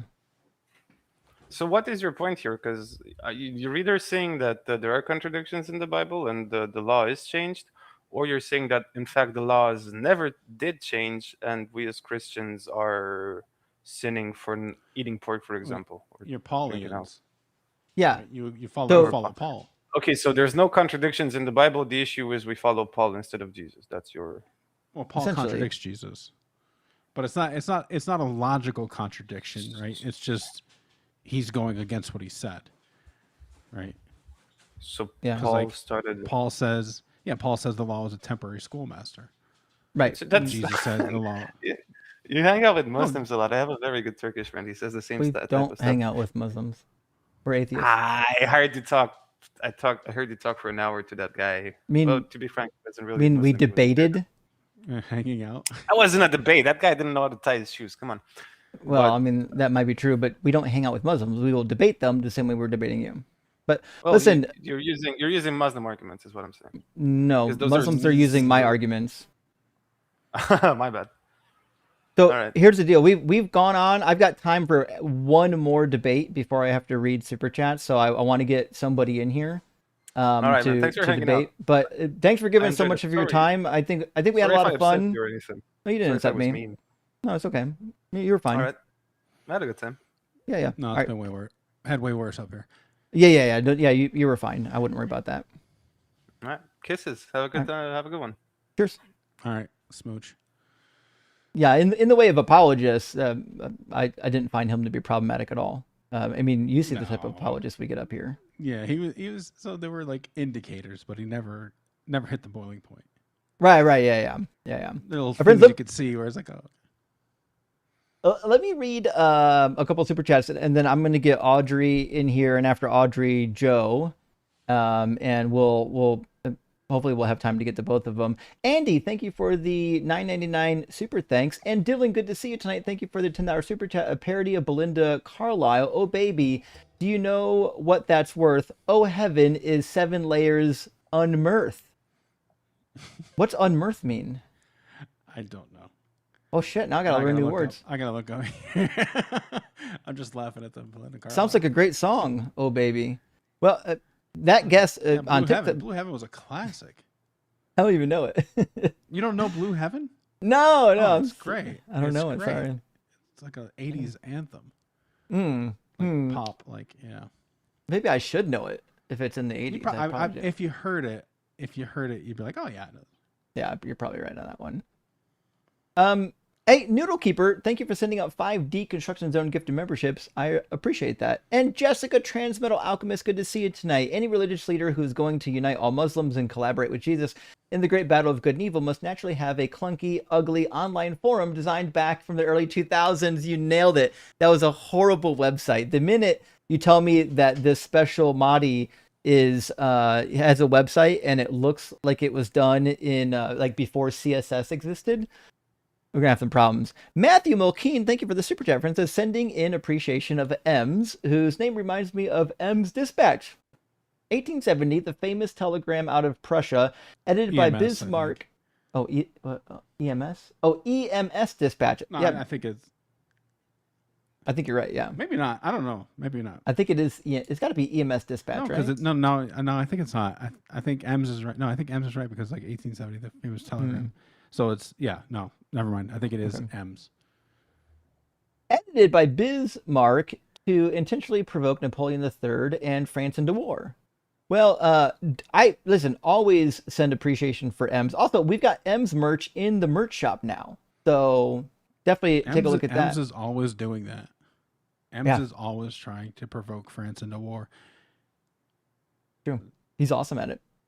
Unashamed Apostate, good to see you, buddy. Says, a Philbro boasted my logic is sound. For a few glorious minutes, he stirred it around. Then Justin got cooking and checked every claim and grilled his dumb ass in the barbecue's flame. Amazing rhyme. Nice. Very good rhyme. You know what? He was at least nice, though, compared to other Philbros. We're going to give him credit for that. But I got to be honest, I didn't want to run tag, but nobody else was in the queue. So I was like, you know what? Guess we're going to fucking run tag. But I think Joe's still in the queue. Not a bug feature. Wait, not a bug, a feature. Does theists speak like the laws of logic were given to us by some divine being, and we wrote it down? I'm pretty sure it took years of trial and error and demonstrated evidence to reach these conclusions. That's the case, and that's the problem with tag, is they want to find something that has like objective existence, but like is transcendental. And so like they want to like personify knowledge or truth or the laws of logic and say, well, they're transcendental, so they got to be grounded in something transcendental. Well, fuck, I don't think so. I don't think they're transcendental. I think they confuse the map with the place a lot. Yeah. Right. So like the laws are the map, but the thing they describe, that's the place. But they're trying to say that like, no, the laws are the place. Right. The laws are the map is the place. I think that's the case, actually. Also from Jessica, caller at the start of the conversation, I don't want to get hung up on this, spends the next 10 times trying to use sneaky wordplay in order to equivocate objective nature with linguistic knowledge. Basically, right?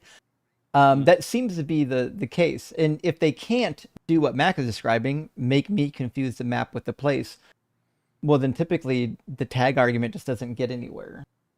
Dugosaurus Erectus, good to see you, buddy. Says 30 days overseas with no YouTube or TikTok, but I'm back and enjoying the spirit of Doug and the fear of Christians being cooked. I miss these streams so much, and I think I have an addiction problem. It's okay, Dugosaurus. It's okay to have fun and to learn and to have community here with us while we're doing the cookout, friend. We're glad you're back. And Gretchen again says, I'd leave when Philbros come up, but I'm metaphysically incapable of not watching. So my only option is super chat and complain. And look, here we are. Gretchen, that's what we love about you. You can complain all you want, and we're still going to be besties. No worries. In fact, that's a healthy outlet. Exactly. You need to be here to complain. We like it. In fact, here it is again. I swear to Doug, your requests better be empty. I told you they were. A full hour of lit tag guy feels confrontational. Like, what the fuck did we do to you, Justin? For fuck's sake. I forgot that was his. I forgot that was his name. I'm so sorry. I love you, Gretchen, but my queue is empty. See, so many of us count on DZ to protect us from being subjected to endless Philbros, and here you are letting us all down. It's shameful, is all I'm saying. You know what, Gretchen, you are right. It is shameful, and I should feel ashamed of myself if I had somebody to talk to, but I didn't, and I apologize. Gretchen, though, still calling me out. Every minute with Lick Tag Guy is a knife in our back, and again, listen, I wouldn't do it if I didn't have to, right? Somebody had a knife to my back. Prove you don't hate us, Justin. Go ahead. You know I love you, Gretchen. This is torture at Justin's own hand. The shame. Listen, don't call the police, please. I'm trying to do what I can. And Gretchen says, my kingdom for a kicked Philbro. Well, I would never kick you out of the deconstruction kingdom. I wouldn't do that. I would kick a Philbro out. Like, why even go to the trouble of making a Philbro timer if you're not going to fucking use it? Did you forget we asked for that? You hate us, don't you? Listen, there was nobody in queue. I was like, Absolutely roasted. what am I gonna do? Time him for 10 minutes and talk to myself? I'm sorry, friend. Sometimes I have to do what I have to do. You chat hated him. Well, chat hated him. I blame you. You know what? You can blame me, and I'll take the blame. It looks like everybody's a little bit upset. Even Sans Didi. My boy Matt may or may not be set. It says 1 Peter 3:15, be prepared at all times to use LLM to find your preferred interpretation, excuse, or red herring, to do so with smugness. That's the key. Chat GPT for the win. That's the Gen Z Bible. It really is. It has to be. I got two more friends from Canvas. Hey, good to see you. Glad to have you all over here from Canada. Says TV, if you're going to call in, read the book first. TV, if you're in the comments, call in. I mean, Canvas is right. You need to read the book before you call in because it's going to, it's not going to be pretty. But nevertheless, call in.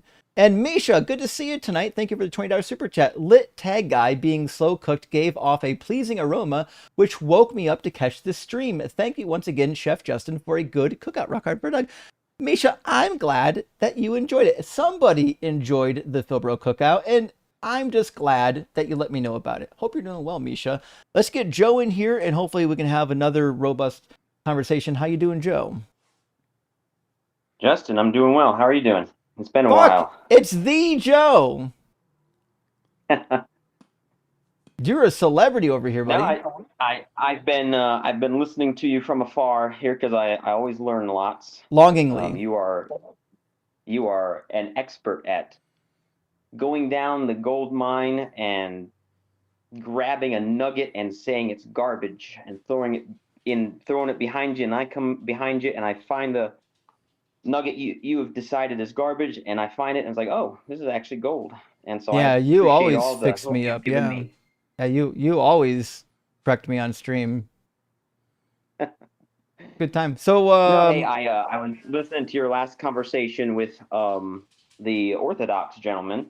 Who is way smarter and way quicker on his feet than I am. But I just wanted to, I couldn't take it anymore, and Taco Joe was getting a little bit too much in the chat. I just wanted to try my attempt at justifying the last words of Christ and see what you guys think. Is it going to be different than Augustine? No, it's just going to be using the language the way we use the language today. Did you learn Greek? No, I don't think you have to learn Greek to understand what's going on there. Let me hit it with you. You shouldn't learn Greek to learn Greek. To understand Greek. No, I said I don't think you have to learn Greek to understand Greek. What has been translated into English. Ah, okay. So here's my take on it. If I told you, hey, Justin, I'm going to stop at the gas station, fill up my gas tank, and then head out of town, would you feel that I had lied to you if when the little nozzle clicked off, I went inside and got a candy bar and came back got in my car and then went out of town? No. Okay, well, that's what Jesus did on the cross. That's what Christ did when he says. For the reason we pointed out, that's not what happened on the cross.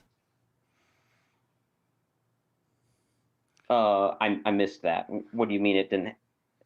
I mean, it just says that he did this and then he did this. It doesn't. Mm-hmm. The Gospels, especially Mark, use the word immediately or anon constantly. We're not in Mark. And I know, but that's one of. I mean, it says having said this. Having said this, yeah. So I could say. Last. Yeah. So if I said, having brushed my teeth, I went to sleep. Would you think I was lying if I walked from the sink to the bed, fluffed up my pillow, and then laid down and then went to sleep? Or is it perfectly normal for me to just because you went say I did this and then I did this? Yeah, I think it's go ahead. I think the problem that you have here is your reading is going to get silly, right? Your reading is that Jesus is on the cross. He receives the wine, and then he says, "It is finished." Although it's not finished because he's got more to do. Because then he's going to say, "Father, into your hands I commend my spirit," and then he's going to give up his spirit. Even though the Gotcha. text in John just says, "It is finished," and he bowed his head and gave up his spirit.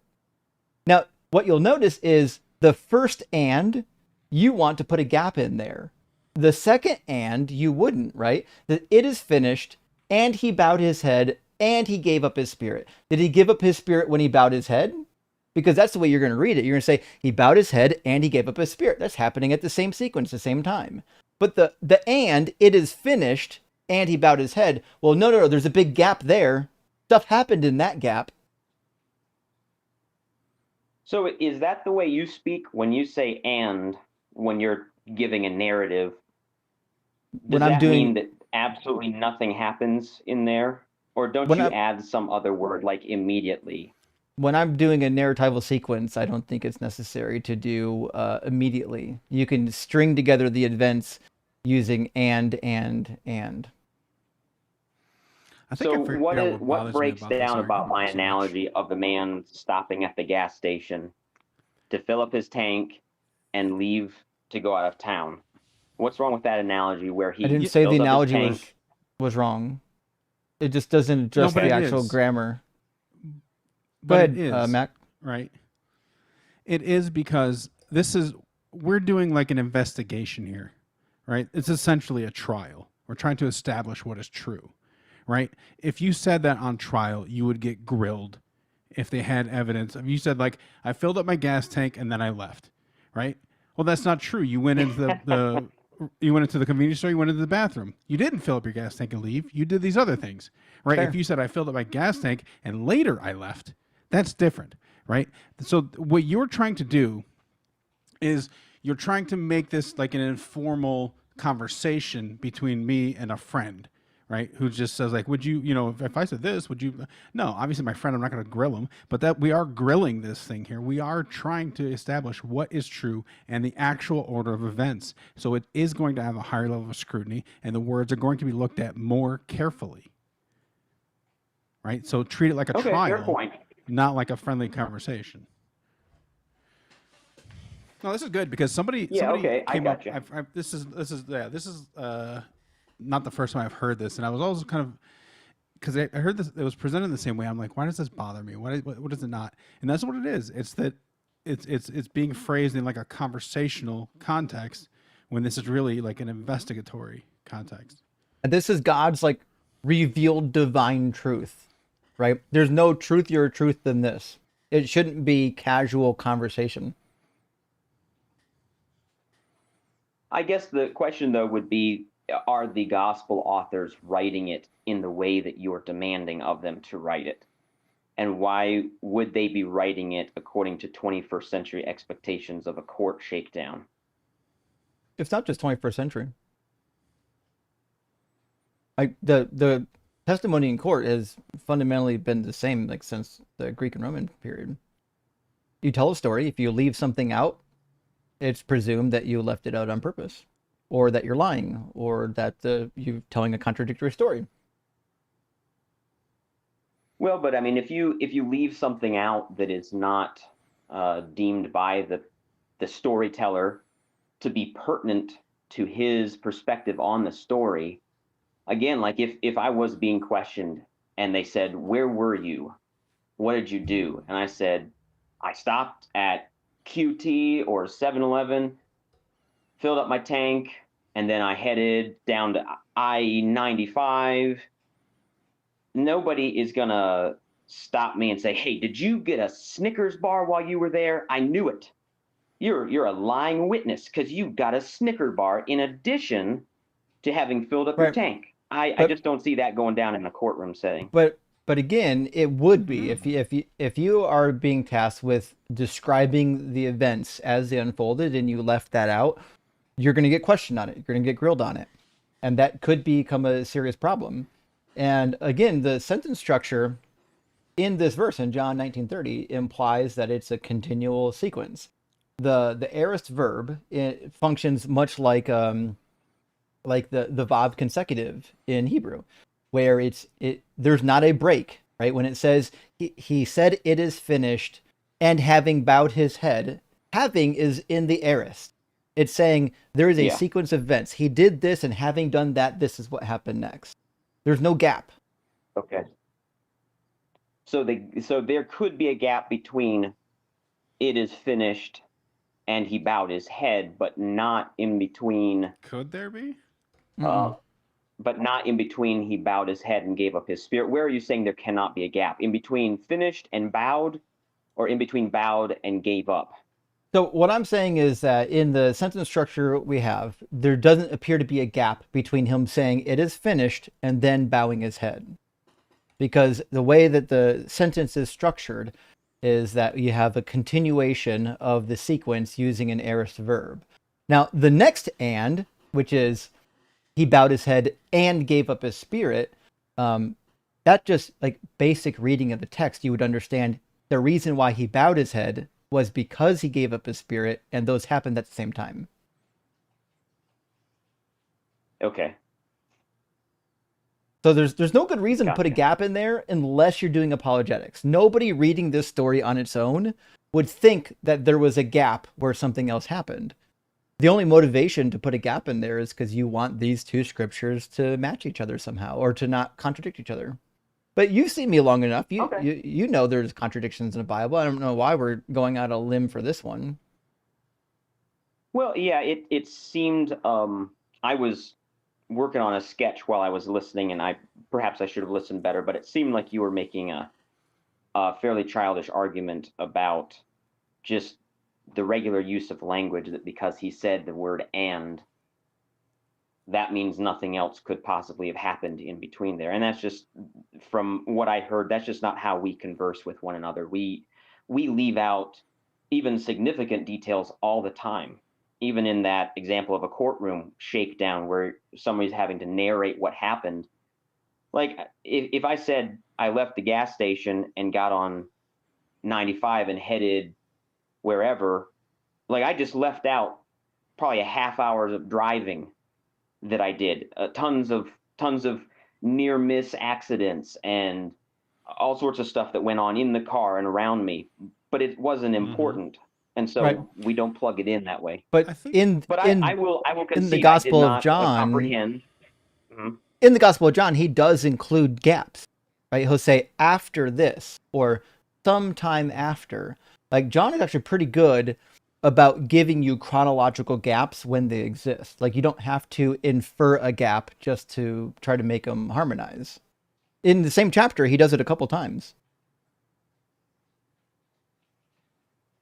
Right? Okay. So like verse What 38, chapter is that? after these Right, close to things, I'm in verse 19 or chapter 19. Oh, okay. Still chapter 19. Okay.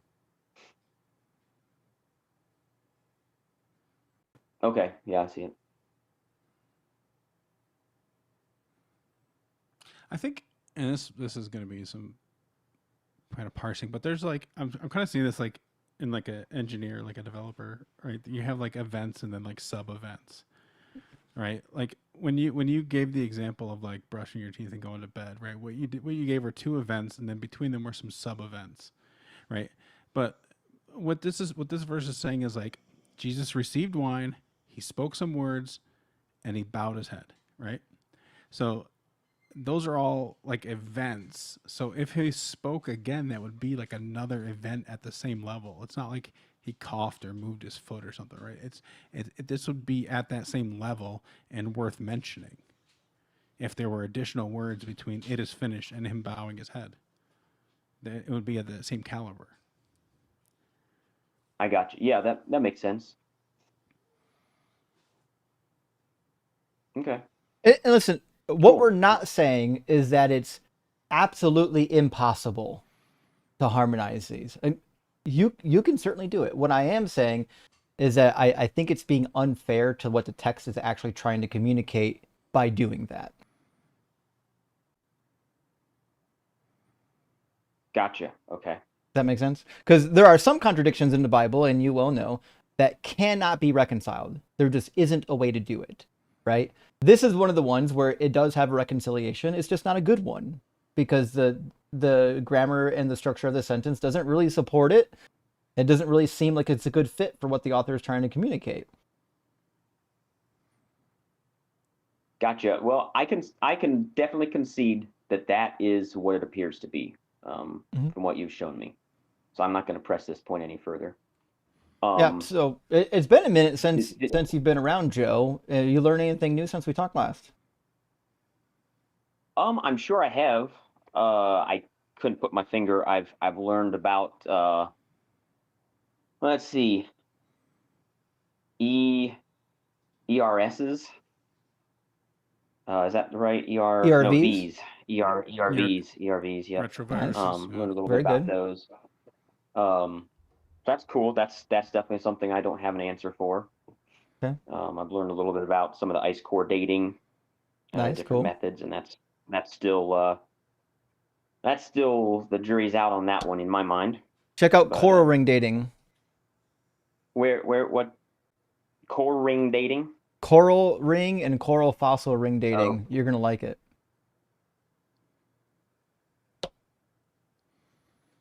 Okay. Hey, while you brought up the coral ring, what is your explanation for why we don't have any living organisms on this planet that would go back beyond the flood, according to a Septuagint timeline? What do you That mean? seems like a really inconvenient. So, We like gotta- redwoods, we know that there's absolutely nothing that kills them except humans, but we don't have any 10,000-year-old redwoods. We've got like 4,800-year-old redwoods. We do have Same petrified thing with the wood. coral. Petrified wood. Redwoods specifically, or just wood? Like why? Well, I'm why talking specific about a to living. redwoods? I'm just talking about living. I'm like a grove of aspen, anything like that like is next thing to immortal. Why don't we Why would have it have to anything still like be that living? goes back? Why would it have to still be living? Well, I'm just thinking it would be very inconvenient for a young Earth creationist if there was a redwood that dated back to 8,500 years old, and you could count the sharks rings, do. etc. I Sharks don't do like. what? Oh no, sharks are older than trees. But like, yeah, there's not a shark that does, right? But I think I don't understand what that standard does. Like, I get what you're saying, but like to expect a single tree, right? Because even though they're IR in a network, right? This single tree still has its own age, right? Given the rings, I think to expect like a tree to have a lifespan that long is not it's not a fair expectation. I mean, I I'm don't looking. That's understand. fine. I'm looking I right guess now. what And I'm sorry to saying is- interrupt, but there is a wooden structure in Zambia that they're dating to 500,000 years old. Well, that's a man-made wooden structure, right? Oh, you mean you want a tree that's still in the ground? Living, yeah. Yeah, Right. a It wouldn't be living the ground if you tree cut or it for its rings. a living coral. I'm just talking about these things, these plants. Obviously not an animal because they're more fragile, but like literally we don't know of anything that can kill a redwood tree. Insects don't kill them, droughts don't kill them, hurricanes don't kill them. Volcanic eruption nearby doesn't kill them. Nothing Is this kills about these the things, flood? and we don't have. Huh? Is this about the flood, or is this like the creation? Oh, well, this is just kind of coming from a young Earth paradigm.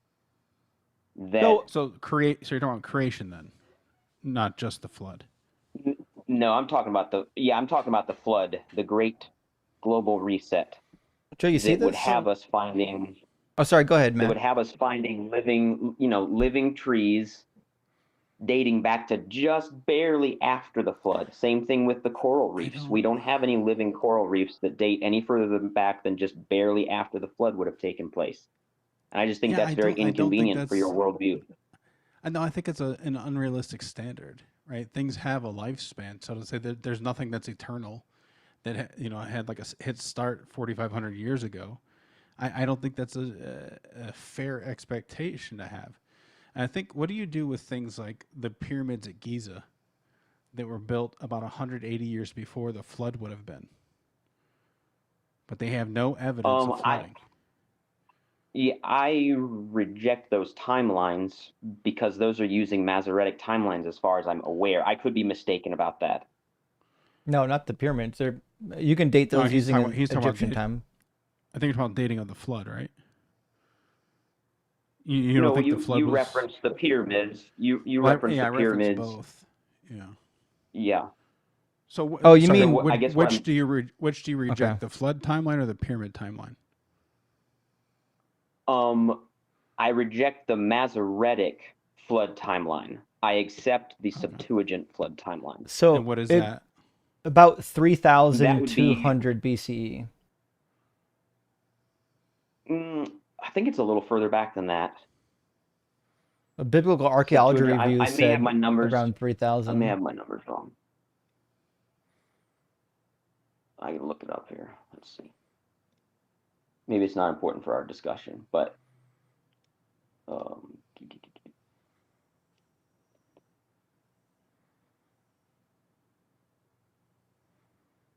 Biblical archaeology says figures from the Septuagint place creation at 5554 and the flood at circa 3298 BCE. And then there's a paper that's listed called Henry Smith would be his name, The Case for the Septuagint Chronology in Genesis 5 through 11. And let's see. Henry Smith is an associate for biblical research. At which organization? You said 3,200? Yeah. what I'm seeing there's a is tree like older than it called 55. Methuselah. What Or I'm almost seeing as is old. 5,500 BC for the Septuagint dating. For of the Adam. flood. That's creation. That's creation. Great Flood is traditionally dated to 5554 BC, according to the Greek Septuagint. This differs significantly from the Masoretic text dating of 2458 BC. I don't know what you're reading. Let's see. It is AI, obviously, but it's referencing Bible chronology charts. Oh, I've actually used this chart before. But no, AI got it wrong. You're right. It is 3298 BC. Yep. Right. Yep. I'm sorry, my mistake. 3267 to 3298. So that's a what, 800-year gap? Let me check. 3267. Give me 1 second. And it is currently 2027. That means the flood was about 5,200 years ago, according to Septuagint. The oldest living tree, Methuselah, is about 4,800 years. So it's off by a couple hundred years. That's fine. Yeah. Almost as old as the flood. It'd be 5,300 years. Because 2026 plus like a high 32s would be like 53. So then 800-year difference, you said? Like 45 was for Methuselah? Yeah, 48. So 500-year difference. Yeah. Oh, I see. This is showing me why the difference in the dates. But why would we trust the Septuagint over the Masoretic? I wouldn't. I had no good reason to trust the Septuagint. Josephus trusted it, and there's a pretty good theory I've read about why the Septuagint is more accurate, and that comes from looking at what it would take to either fabricate adding 100 years to all the fathers or fabricate deleting 100 years. And if you delete 100 years, which is the claim that's what the Masoretic text has done, you get to certain fathers who would not have been born before their child was born. And that's a problem, so they only deleted 50 years in those cases. So and the Masoretic, but the reverse would not be true. So the Septuagint was first? the Septuagint in some, yeah, I believe the Septuagint is earlier. The Jews had Based an on what? opportunity to. That's a good question. I know that Josephus used the Septuagint in his Well, dating. A lot of people did. So did So what? So did Philo. So How does that And make it? so older? well, it just makes it more reliable. They would have Why? known. What? Well, again, so the theory I'm trying to put forward is that if you're going to say, okay, the Septuagint just arbitrarily added 100 years to all these people. I didn't say arbitrary. Okay, so let's just say that it wasn't arbitrary, but they just added 100 years to all these old descendants of Noah and Adam, etc. You also wouldn't wasn't expect all, them but to just. It was most of them. From all the way from Adam to Shem, I think. They were adding 100 years. So I've got 1 added, 2 added, 3 added, 4 added, 5 added, 6 would be identical. 7 added, 8 is identical, 9 is 6 years off, and then Noah is identical. So it's not all of them, but this isn't even about that. If you can't do this operation if the text you're referring to is later, right? You can't. That's what I'm saying. Like you'd have to establish which one was first because only one of them can be first, right? So either one referenced the other. Yeah, we know that added at least or took most away. of the. Sorry. Yeah, No, go we ahead. know that most of the Septuagint was compiled during the exilic period, and the Masoretic text was No, we don't that know. was solidified much later, like The 200-300 Septuagint AD. wasn't done. Like the Torah first got done in Alexandria during the Ptolemaic dynasty. Hundreds of years after the captivity. Okay. Okay. Well, yeah. And that was just the Torah. And that's a legend. What's a legend? That was just the Torah, and that's a legend from Aristeas. If you read the letter of Aristeas that talks about this, it's got preposterous claims in it. So why would Josephus and Philo, who lived in the 1st century AD, have used the Septuagint timeline? Because that's the language everybody spoke. No, but not the timeline, not the numbers. If they're reading the Septuagint, they're going to use what's in the Septuagint. Right, but they would have had access to the Masoretic as well. So? I think the Masoretic got changed. Did Josephus later write on. in Hebrew? I don't know what he wrote in. Probably Greek. Yeah, he didn't write in Hebrew. I have no reason to think he was writing in biblical Hebrew. Or reading it. I don't know what he could read. I know what he wrote in, though it wasn't Hebrew. I mean, So we know that we have he manuscripts had in Dead Sea access to the Scrolls. elders of Israel. Okay, so the manuscripts that we do have, the oldest are in Hebrew, right? So the Dead Sea Scrolls are obviously older than our manuscripts for the Septuagint. Our Septuagint scrolls, 4th to 5th century. So this is not really a good comparison. Like, if we're just looking at the actual physical evidence with the Dead Sea Scrolls. Plus, on top of that, the Dead Sea Scrolls, when you compare them to the Septuagint versus the Masoretic, they match the Masoretic like 67% of the time. I have to double check. Lawrence Fishman did a calculation on that, but it's the majority of the time it matches the Masoretic text as opposed to the Septuagint reading. The Septuagint reading only matches about 5% of the Dead Sea Scrolls, which would lead us to believe that people copying at Qumran were copying Hebrew texts that were in the Masoretic tradition. But my buddy Chet here popped up. He actually knows quite a bit about this. What do you think, Chet? Yeah, so I just want to say, when it comes to doing text criticism, the methodology generally is going to be, and I think maybe the guest was hinting at this, but like you want to look at the reading that best explains the alternate readings, right? So whichever reading makes the most sense as being original. I mean, it's certainly the case that we have Septuagint readings that are probably original, and then we also have Masoretic readings that are also original, right? The Dead Sea Scroll has manuscripts that seem to be, precursors or parts of both traditions, but so it's really a case by case thing, right? And so I guess my question would be, I'm a little bit, it's ambiguous to me what the argument is that is in these particular cases of the numbers, like why would we prefer the Septuagint here as opposed to Masoretic? Yeah, so I'm trying to find the chart that helps me line them all up. But basically, I've looked at it before and it made sense to me. That if you say the Masoretic is the correct aging, then you can just it's perfectly fine for the Septuagint to come along and add 100 years. You don't get into any trouble. But on a few of the people, it doesn't add 100 years, it adds 50 years.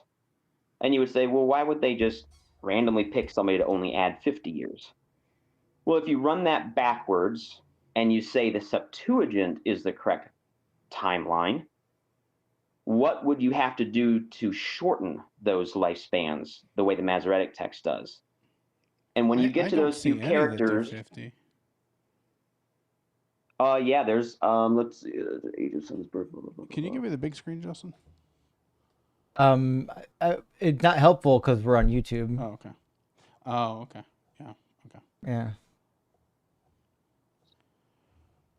Okay. So because the numbers I'm looking at are all there's no 50-year gap. That's all I'll say. Okay.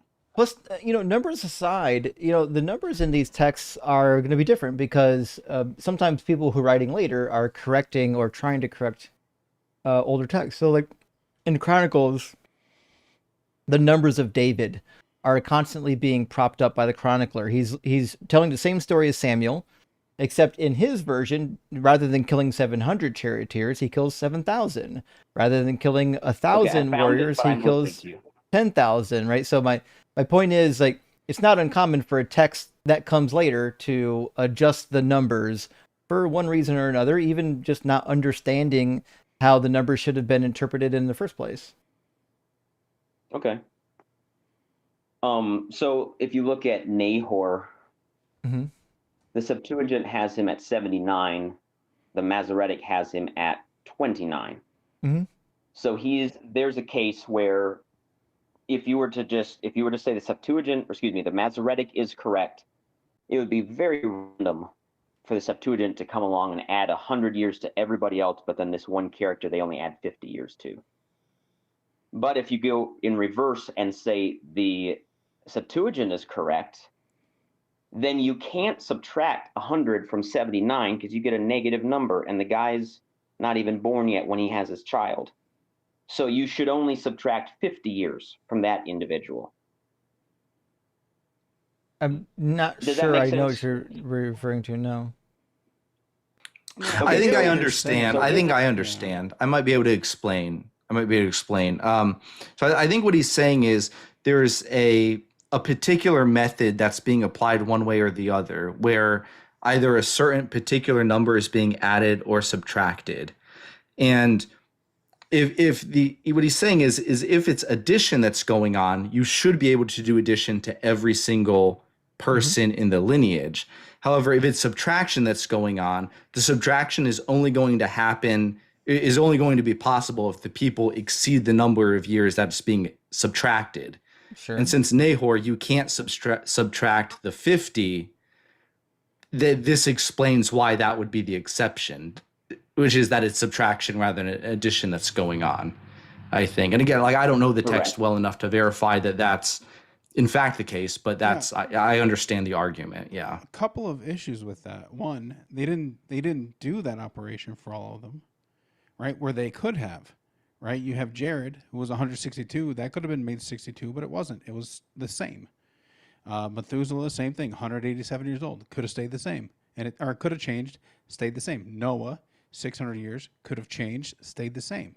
Right? So it's not consistent. It's not a consistent operation. And the other thing is the person you mentioned, I forget what his name. Nahor. Nahor. His name doesn't affect this timeline. or his age doesn't affect this timeline. It's not factored into this gap. Okay, so yeah, I mean, I'm not going to die on this hill. This is my understanding of why this aging of the Septuagint is correct. But if you look at those people that you said they didn't add anything to them, oh no, actually, my theory is not right. So I don't have an answer to that. Well, yeah, let me ask you a I question, don't have and an then answer to what you just brought up. I apologize I can't Okay. talk to you longer, Joe, but I'm going to ask you a kind of final question on Septuagint. In Genesis, we get the name of Adam and Eve, right? And we also get the origin of man and woman, the word for man and word for woman, right? It's similar to English, where a woman, starts with the core like man, like man's the root word, and then you got woman, right? Hebrew is similar, like it's Ish and Isha, right? So in Genesis it says she was called Isha because she came from Ish, right? Now, the problem is, if that was originally in the Greek Septuagint, that wouldn't make any sense. The word for man and woman in Greek don't have that type of grammatical relationship or the same root word. But it does work in Hebrew, right? Which would lead us to believe that the original language, at least for that section, would have been Hebrew. And there's a lot of other like word plays in the text that would lead you to believe that this had to have originally been written in Hebrew and then later translated into Greek. Mm-hmm. Yeah, I don't see a problem presented yet. I may not be sharp enough to have detected the problem. What is the problem? Well, imagine I said, listen, there's a book about the creation of man and woman, and it's written in Swedish. And in the book, it says that woman was called woman because she came from man. Like, oh, okay, so woman and man must have like the same root, but then you add something to it, to get to woman.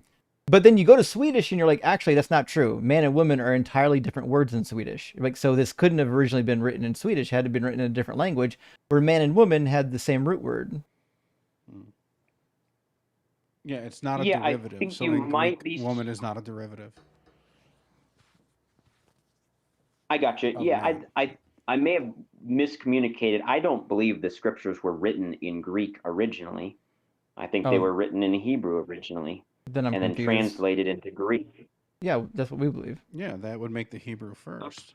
He's saying is the well- Hebrew tradition behind the Greek is what he considers to be original, what they call the Vorlag. The Vorlag, yeah. Yeah. Of course, there is still an interesting so I problem think here I because. could- Mhm. Yeah, go ahead. I'm listening. Well, yeah, I was just gonna say. I mean, I haven't been in here for incredibly long, but like if you take, like Genesis to be, communicating literal history, the idea that Adam named his wife Ish based on the noun Isha is actually impossible because those two Semitic words, while they rhyme in Hebrew, they're actually completely unrelated. The shin consonant actually had a completely different sound in Proto-Semitic if you take it back far enough. So Mhm. it's kind of a fun that you brought that up, Justin. Well, yeah, definitely So it go would only down work the, in late biblical Hebrew. Right. Yeah. This What's this story couldn't have been written after like 1200 BC That's because that's when interesting. those consonants converge. Yeah. So early biblical Hebrew wouldn't even work. It'd have to be late. Okay. That's fun. Oh, interesting. By What- after, do you mean Okay, so late Before? Hebrew versus early Hebrew. So you're saying that the Genesis account does not work in early Hebrew at all because of that derivative? That's my understanding. Right. So yes. So here's the thing. So Isha, the second consonant there is in Proto-Semitic actually like a th sound, like the theta in Greek, and the noun for Ish, it probably derives from Inash, maybe. But I mean, regardless of where you derive it, that shin actually goes back to Proto-Semitic sh sound, and we know this because we can compare all of the Semitic languages. So like we have Akkadian, their phonetics are a certain way. We have Arabic, theirs are a certain way. When you compare them all, it's very clear that you have a totally different consonant in these two words. Right. So they're not related in the way that it looks like they're related to by the time you get to when the Hebrew Bible was being written. But we know that the language of Hebrew that we have in the Bible is derived from an earlier, what we call Proto-Semitic, reconstructed from all of its cousins. And this wordplay just doesn't work in that, right? So whatever the first two human beings were doing, they couldn't possibly have been doing this with those two words. Oh, interesting. Okay, I have like zero education to be able to even discuss this with you, but I will look it up and see if there's somebody who can put it into layman's terms for me. Well, I think, what I can tell you is most of your major Bible commentaries, like the Anchor Bible, JPS, they all kind of point this out vaguely.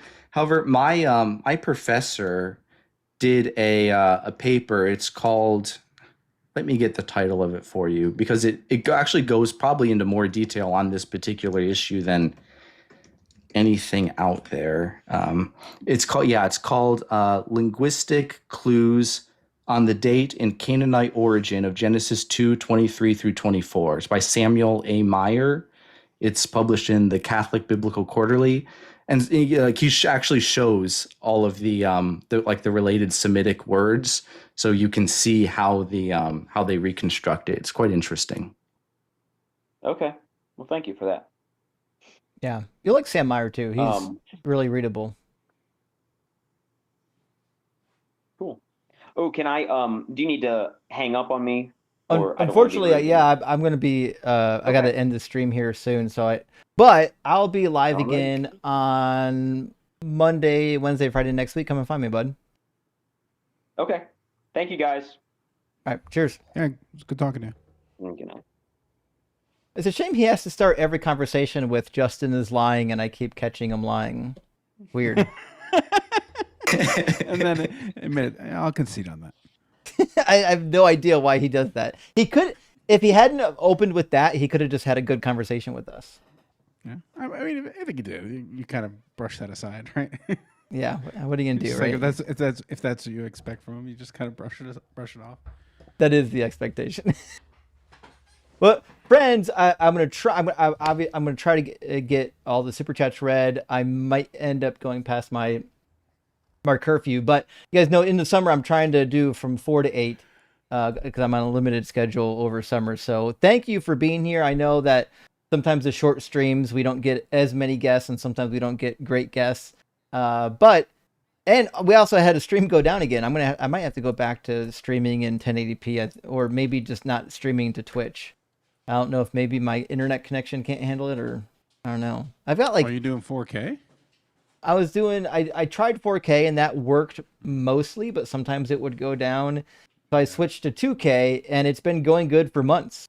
And then just randomly Wednesday and today, my YouTube horizontal stream just quit. I was like, what? It never does that. So now I don't know what to think. I don't know. Weird. I thought 2K was fine. But I don't know. Maybe I'm doing too much. Maybe I need to stop streaming to Twitch and I'm using up too much bandwidth. I don't know. We'll figure it out. But I'd rather stream in high def if I could. It makes it easier to do thumbnails. You know what I mean? Yeah. Oh well. Millennial says baby paste machine Kickstarter. When? You know what? This is a good point. If we did a baby paste machine, could we make it part of the Martha Stewart line? Because I feel like that would be the best marketing. And she would know. She's already been to prison. D Main, thank you for your donation, friend. And Star says, did people actually believe in stories like Joshua 10? Yeah, actually. And people believe these stories. If you read the early prophets, they kind of like... And Judges talks about like the early conquests and the miracles and whatnot. What do you say, Matt? Oh, I didn't say. I was looking up, Justin. You might have my keyboard. That was the sun standing still? Is that the... It should be, yeah. Yeah. I don't know if there's something else in the chapter. I just know that one's like pretty wild for what that would do to the physics of the planet. Like now, it doesn't now make that sense. we know the Earth is spinning at 1,000 miles an hour. There's a theory that Yahweh himself was the sun that stood still. Because he's a solar deity. Mm. Yeah, fucking A. Daniel Sarlo for the win. Star, thank you for the super chat. Did people? Oh, sorry, we just. Yeah, he's cool.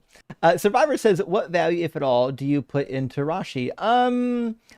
Listen, I like the rabbinic commentaries. I like Rashi, but I feel like sometimes Rashi is doing the same type of copium that like Christians are doing. But to be fair, like he's interpreting a text that's much older than him, and he's probably using the best of his capabilities. And I don't know, what do? You don't Well, want you don't want to be. Go ahead, bud. Yeah, you don't want to be a Rashi fundamentalist, but he does Right. pick up on some interesting things. For example, understanding Genesis 1 through 3 as a dependent clause. I think he was the first person to do that, and a lot of scholars accept that reading now. So, like he notes really interesting things in the text. He may read into a lot of it more than what you want to, but he definitely picks up on the details for sure. Yeah, he's worth looking up. Like when I'm doing an exegesis on a passage, I usually look up Rashi and some of the other popular exegetes just to see if they say anything helpful. Sometimes they say something helpful. Sometimes they say a lot, too much maybe. But it's still it. I find value in Rashi. I don't know if I would make Rashi my gold standard, if that makes sense. I feel like some of the more modern scholars I like better. Star says, have you debated a Gnostic who believed a Gnostic who believes Jesus is from Yahweh? Okay. Yes. Not many, maybe a handful of them. And it always comes down to the same problem, is they can't really prove the worldview, but I got to be honest, it's interesting. The worldview's interesting. So I don't mind debating a Gnostic. They're at least interesting. I know, right? Fuck, maybe. Listen, if you're agnostic and you're single, just DMs are open. They're not. I'm. Oh, you showed up. I'm not single. I'm not single. Yeah. Oh, I mean, they're not open that way. They're not open. Yeah. In fact, they're not open because someone already did slide in my DMs. Carnage. Marigose says, may I suggest you put a sign with your prompt to avoid the friendly colors? Ain't no way people are this obtuse. And once told, why insist? I know. I think people know my boundaries, right? Listen, you'll never go broke betting on the obtuseness of people. True. Like, it's a sure thing. It's a lock. Like, people are just, they don't, I'm telling you, I've been in all kinds of panels with all kinds of, disclaimers up there. It doesn't matter. I could say only join if you disagree, and I think friendlies would still come up. That's what like Parker and Dean used to do back in the day, and they friendlies still wanted to come up. So it is one of those things. It's hard to avoid, and I get the temptation to want to come up if you're watching and you have something that you think is important. But please understand, it kind of fucks up our show and our metrics. Wishuv says, error in New Testament, Mark 4:31. It is like a mustard seed, which is the smallest of all seeds on earth. Mustard seed isn't smaller. The smallest seed on earth. Well, okay. True. I mean, on the face of it, this is false. I don't use this one very much, and I also don't use the one where bats are classified as birds. I try to be as lenient as possible with the interpretations. Jesus uses so much hyperbole,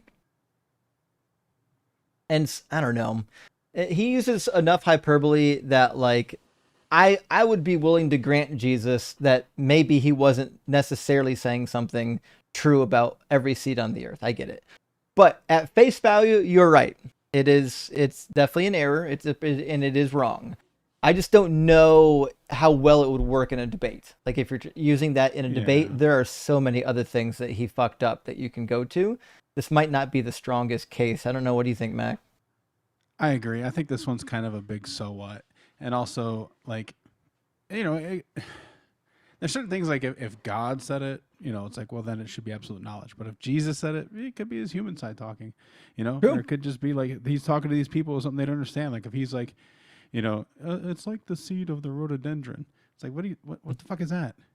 It's like, here's this thing you know what a mustard seed is. Here, it's relatable knowledge. Mm-hmm. I get it. You're technically right, but it doesn't really move the needle that much. Yeah. Demon Trader says, just want to shout out for my gaming name, Demon. Well, fuck. Shout out to Demon Trader 69. I guess if you like games, go check out the channel. And Tom, thank you for the super chat. Happy Midsummer Eve from Sweden, East Coast.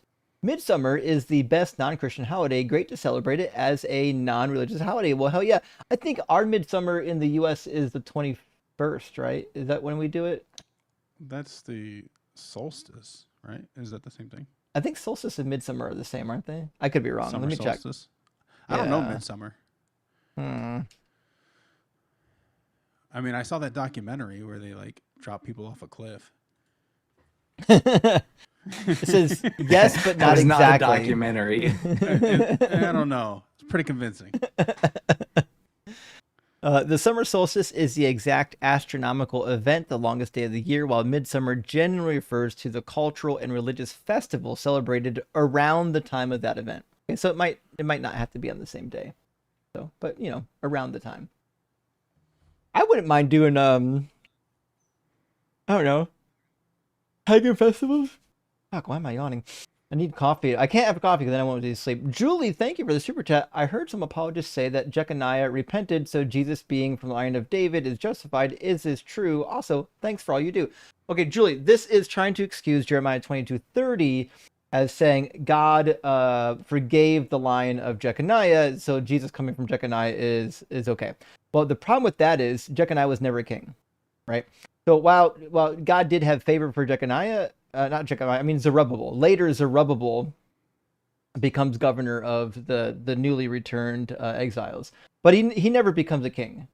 And if Jeconiah ever found forgiveness with God, it still wouldn't take back God's promises. Remember, God theoretically doesn't change his mind, and he doesn't change his promises.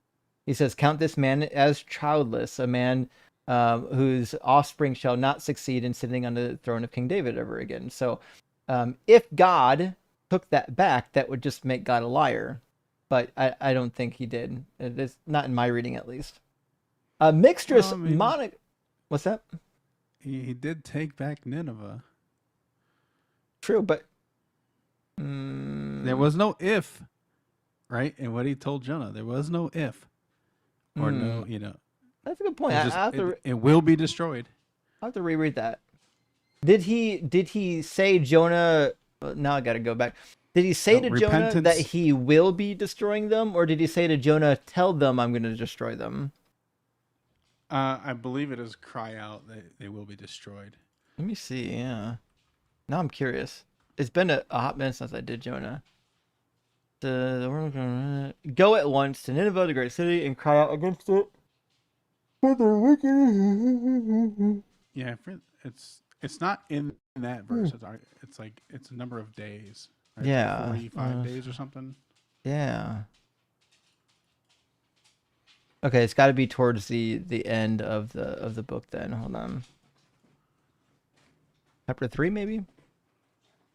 40 days more. Yeah, 3 and 4.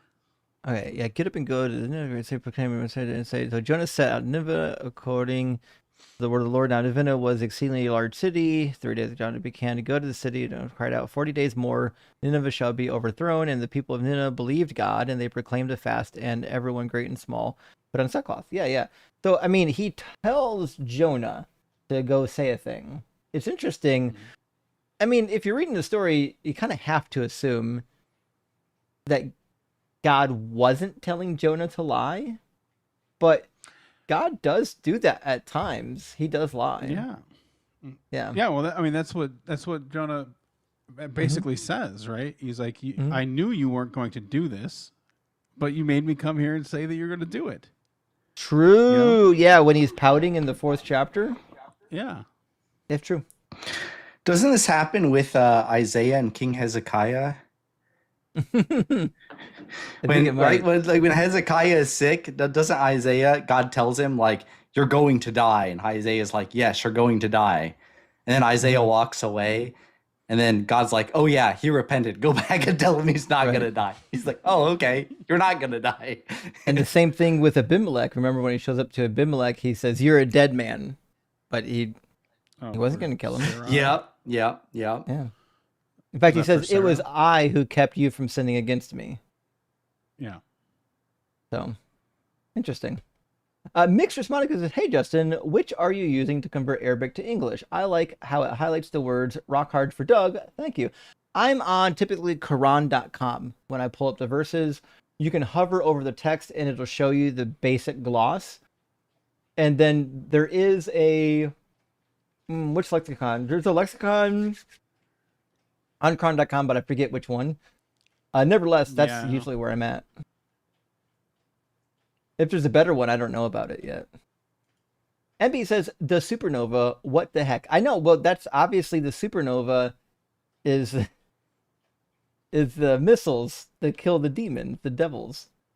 And Furtive Batak, good to see you. Has screaming ever convinced anyone magic is real? It turns out no. But the apologists are going to try. They're going to scream at me as much as possible. And Gretchen says, Muslim Mormon will never not be funny. True, Mac, that was such a good burn. a hot line. Like he got him. That really stung him too. He did didn't not like like it. It was good. I got to add, ladies and gentlemen, we got him to the soundboard. That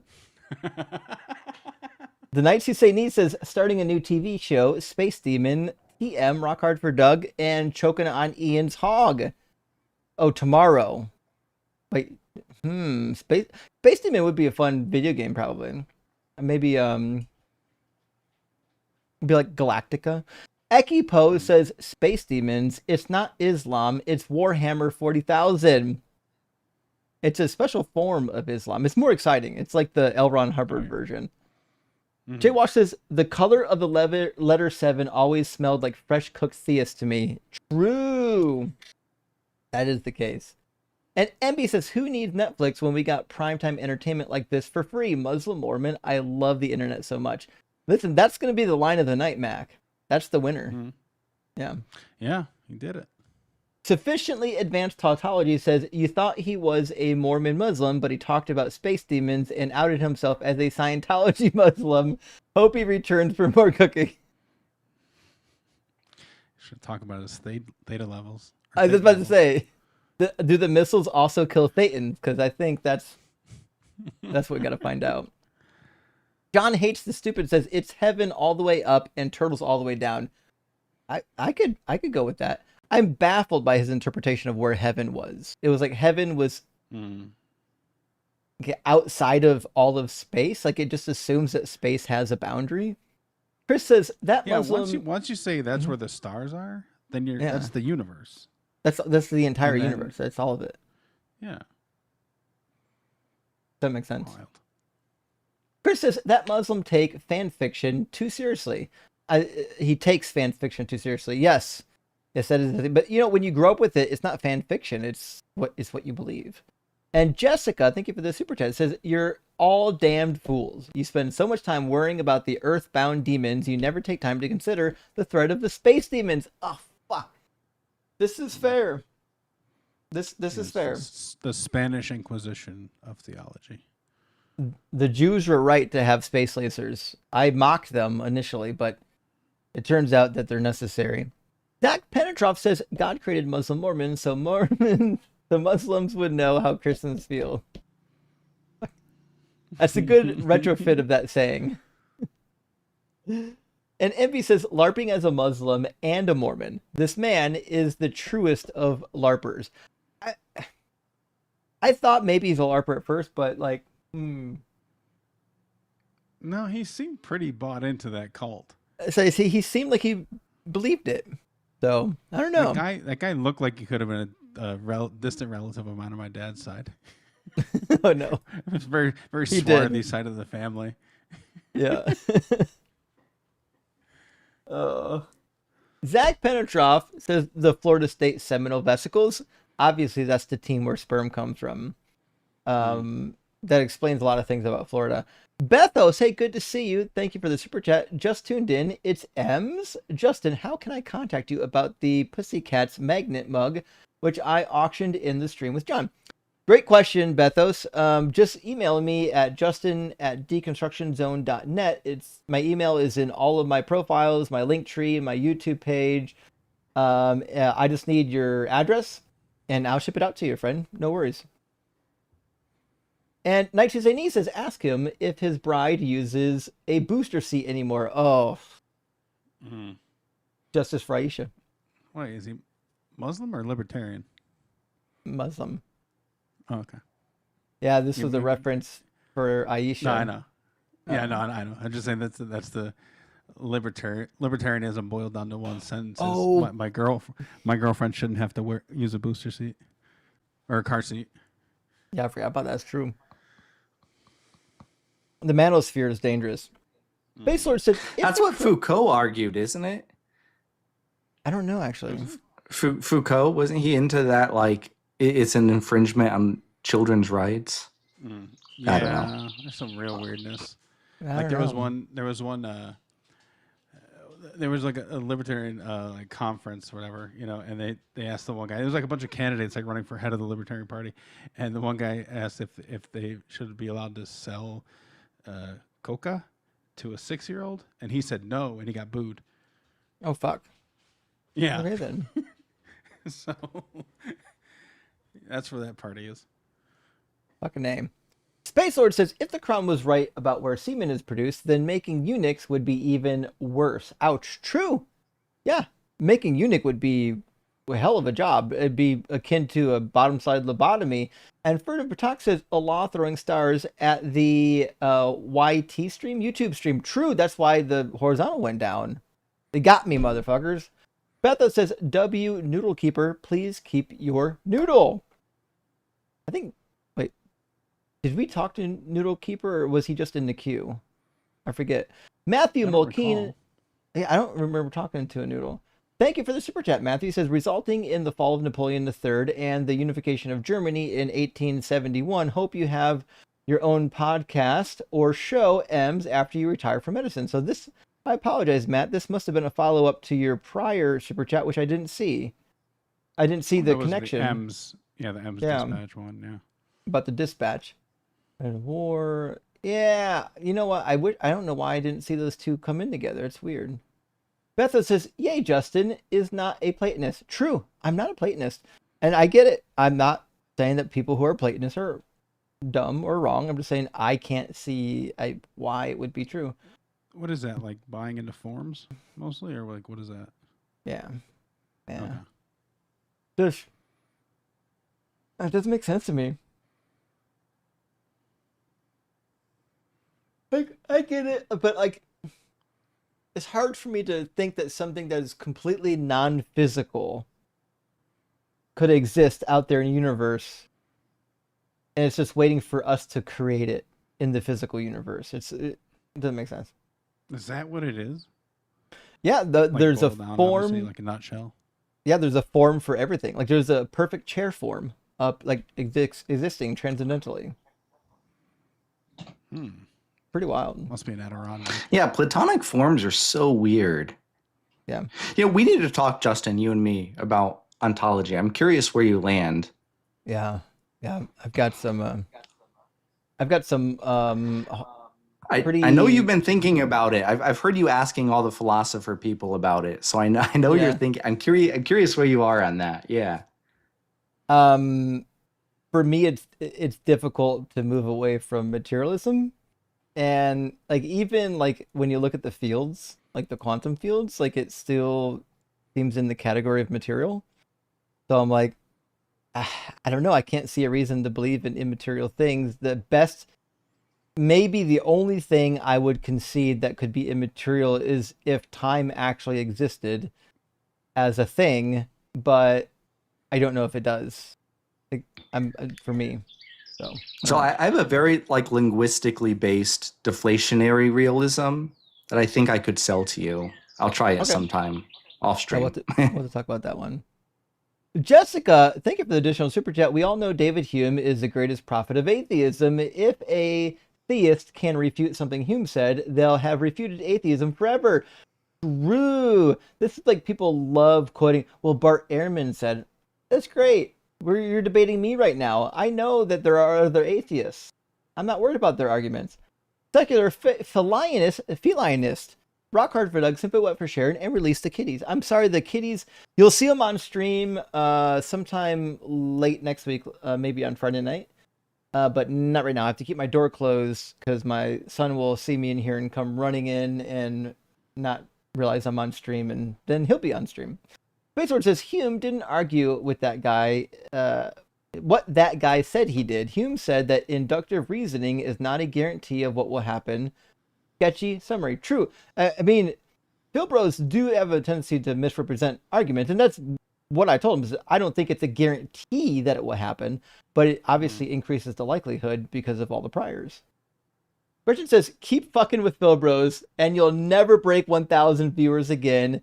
Not a threat. This is torture, and this madness. You know what, Gretchen? I'm sorry. You know what? I was desperate. And in my desperate straits, I entertain a Phil Bro. Josh Shmuley says, met weight range today at 166.6. A sign, rock hard for Doug and Justin's fucking rock. And hell yeah, for your met weight range, not your meat weight range.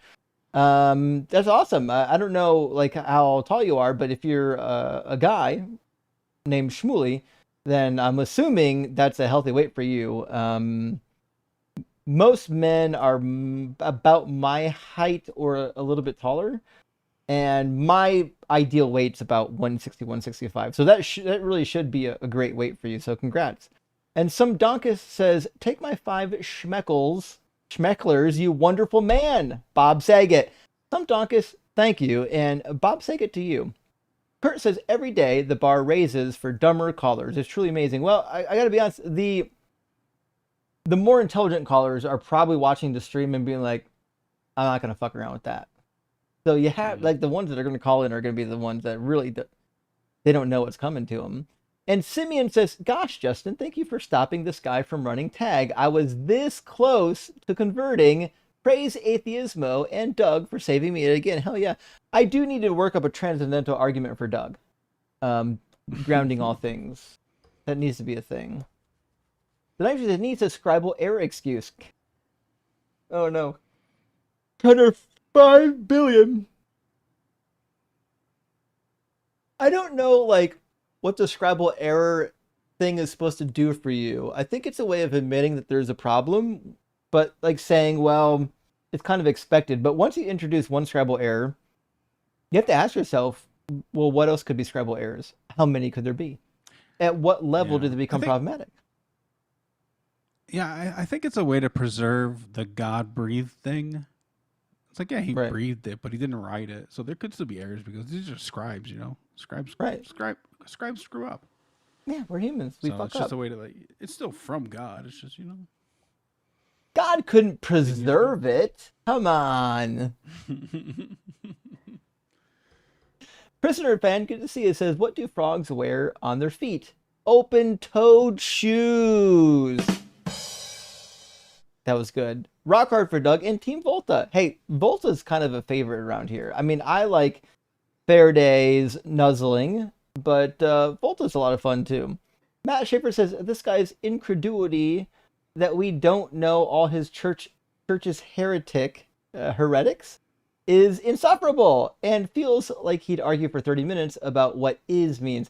That might be the case. And that does be, when you have Phil Bros, like, you do have, like, what is the meaning of is? Depends on what the meaning of is type conversations. But you're right. It's this, yeah. True. Loco says, if Lucifer told you he was God, would claiming to be God still be enough for you to believe? Caller, fair point. I think that goes to Mac's illustration where, like, how do you know there's not another God above Yahweh, right? And Yahweh is like a lesser confused God, like the Satan. You know what I mean? Also, Cynthia Clamor, thank you for sending $100 over Cash App. Huge W, friend. Hope you're doing well. And Slow TDI, thank you for the super chat. Y'all, we learned it here first. ChatGPT is the church zaddy of all zaddies. Like, who needs to actually quote them when you have ChatGPT? That's true. You can find, if you don't have resources, you can usually find them with ChatGPT, but it misquotes them. It gives you That's authors that don't so exist. bad. Yeah. Like even the timeline earlier, it found the website with the timeline and then confused it. Yeah. You know?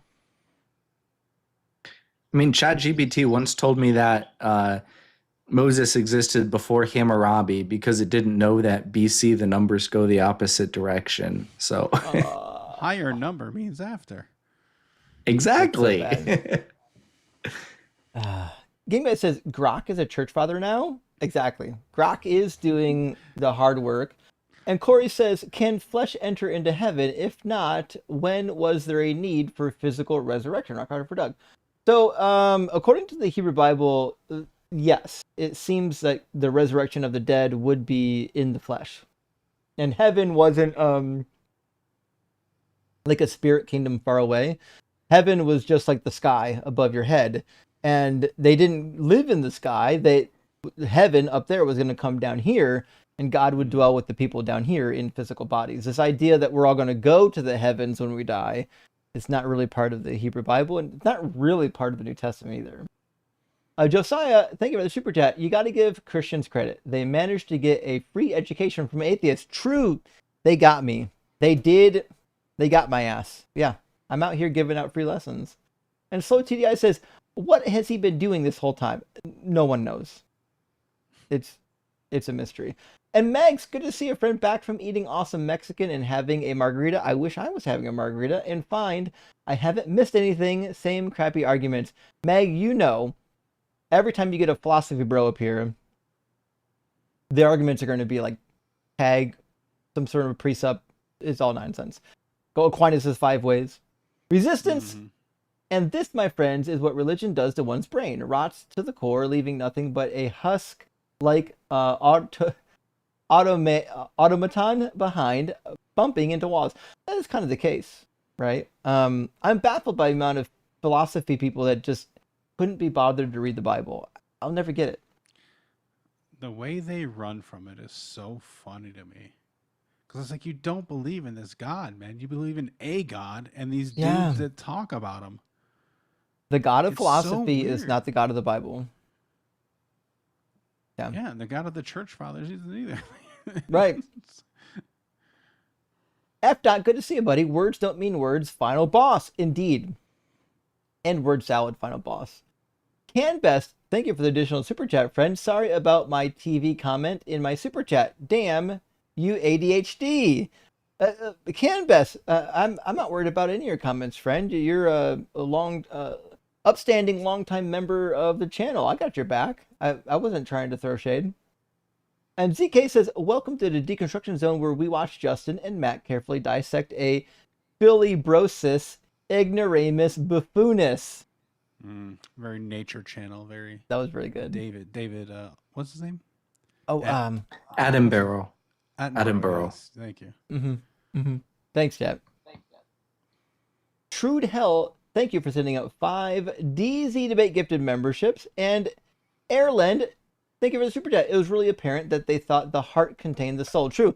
And they thought the thinking was done with the heart, which is why, like, when your emotions are happening, your heart changes beat, you know? What do you know anything about the kidneys being part of that? Yes. Because Thinker took us down a trail one time, and it was like the kidneys were like a major part of that. Mm-hmm. Yeah, true. It's pretty wild what they thought the organs were for. And Chet, you probably heard this too. Yeah. They used to think that the women's hair was like relatively hollow and had a capillary effect, and it would allow when men like put their seed in women, it would create a sucking effect to draw the seed up inside of them. Yeah. Oh, Yeah. So that's why in Deuteronomy 21 you shave her head because you don't want to get her pregnant right away. Mm-hmm. It's a sex organ. Yeah, Yeah, so the thing is interesting because, like, we think of the brain as being thought and the heart as being emotion, but in this among the Semites, the idea was the heart was thought and the kidneys were emotion. The reason being is that when you have like a knee jerk emotional response, you kind of feel it in that area where the kidneys are, right? The tummy area. But yeah, the heart was the seat of thought, right? So, a lot of times when you read the Bible and you read about the heart, it's talking about more something like what we would think of as the mind. Yeah. I mean, that makes sense. Oh, for sure. Simeon Urchin, thank you for the super chat. We know you can't tie your shoes either, Tag Guy. You know what? I hate Tag, but at least he was nice about it. I entertained him for a while because he was nice and we didn't have anybody else. Rational Atheist says, Happy Friday, Justin. Well, happy Friday to you, friend. Going down the mythicism rabbit hole and wondering if you know a good translation of Evangelion, Marcion's Gospel. Well, there's one on the internet. There's a reconstruction of it. I think Jaron has one from Christ Before Jesus. I bet there's one also on archive.org. Let me check.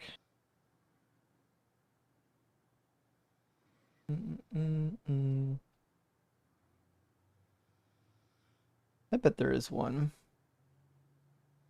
Yeah.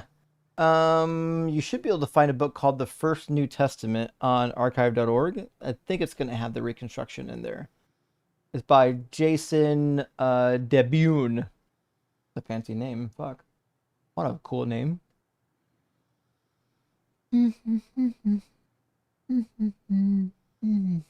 Maybe.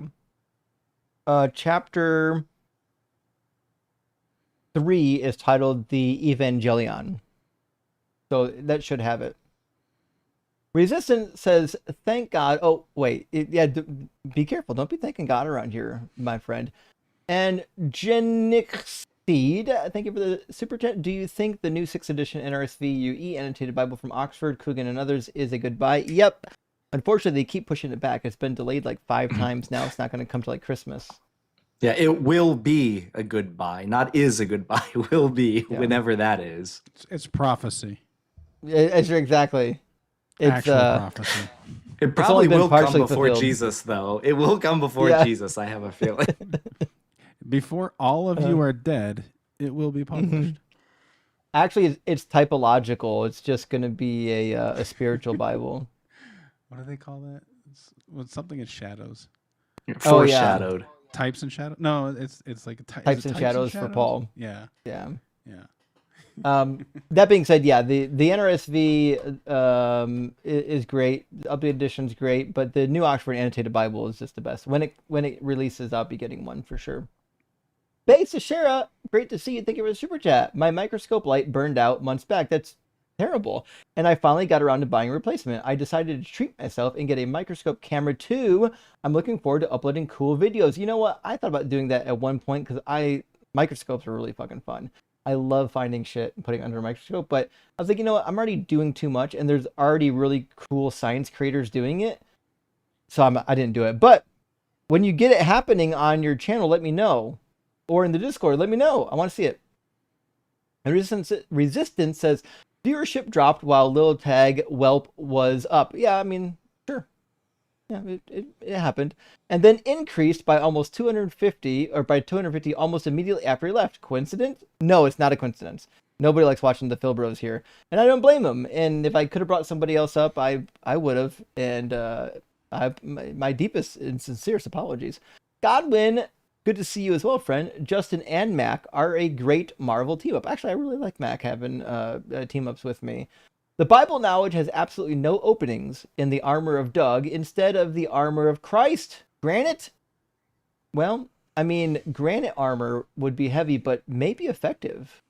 I'll have to think on that one. But Doug gives you strength. I granite. Oh, fuck. You have to pronounce it. You have to pronounce it granite, like it's a Hebrew gentilic. Oh, jeez. Oh no! Like a Perizzite, a Hittite, a granite. That's how you have to say it. Oh no! Just for you, chat. Just for you. Hunter Thank Girl, you. thank you for the $30 super chat, friend. Says we have not had nearly enough bird FaceTime. True. I apologize. We're working on a new method with the birds. We're trying to give them a little bit more space so that they don't feel like we're invading their territory quite as much. But we are going to be getting the birds back in action. Saw a bird shower on the Green Bird Bridge that looked neat and the birds loved. Looks like they are about $30 online. So here's some dough for your birdies or catnip. Well, thank you, Hunter Girl. We actually haven't gotten a bird bath shower or a bird shower or a bird bath for the birds yet. So appreciate the assistance. We'll be getting one hopefully soon. Thank you. And Slow TDI says, this really is a dog shit argument. I know. Tag, every form of tag is dog shit. Resistance says, I changed my mind. Joe made me miss little tag. Oh, no. Joe will do that. Yeah. Joe will do that. I'm shocked he didn't have his camera on this time. Godwin says, Justin and Mac are a great Marvel team up. Oh, we got a duplicate. Well, thanks, Godwin. Well, no, it's slightly different. Oh, is it? Yeah. The Bible knowledge is, unassailable is new, and the armor of Doug is like granite, dulling the sword of Christ. Rock hard for Doug. It is slightly different. Thank you, Godwin. Hell yeah. Dr. Joe, thank you for the super chat. Hope you're doing well. I have to know, did Jesus's candy bar melt when he descended into hell? I mean, maybe, because if so, that would be a sin, and I'd have to believe in sin again. And that would be a sin. True. I want to know what kind of candy bar it would have been. What candy bar would Jesus consume if he had one? Maybe a whatchamacallit? I thought of a whatchamacallit, but I'm like, there's got to be something better. Um, I have to think about that. Nut roll. It could be a Wonka bar. Because you have to merit, you have to earn your way. It could be Sermon on the Mounds. Oh yes, Sermon on the Mountains is fantastic. Oren Patch, thank you for the super chat. Luke 1:3 implies he didn't leave any gaps in his account of Jesus' last words. Fair. Rock hard for Doug, simply wet for Sharon, and gay for Justin, and all the rest. Mackin' on Macluster. Or Mom for short, keep cooking. Mackin' on Macluster is a good one. I dig that. Appreciate it. It's great. Oh, yeah. Hank says, Joe's density is approaching critical mass. Joe is getting better. Do you think people like stick around after they've called and just like watch this like roast session of them? You know what I mean? I hope they don't. If you're calling in as like an op and you are just getting flamed like comment after comment, like that's rough. That's what happened to did you watch the modern day debate that I did with Wi-Fi Gospel? Oh God. It was bad. That guy is so dense. He challenged me to a debate. How long ago was that? It's probably a year now. He challenged me to a debate on the Messianic prophecies and then tried to run tag the whole time, and it was so embarrassing. And I didn't bite. I was like, terrible. Nah. Yeah. But every what's the super topic? chat that came in was just flaming him, and he just had to sit through it. That's so funny. That was pretty wild. Deserved. Yeah. He's one of the worst. I haven't seen him in a while. He's pretty bad. No one likes watching him. HP Lovecats, look up Pando. It's an aspen colony in Utah. Pando. In Utah. It looks beautiful actually. I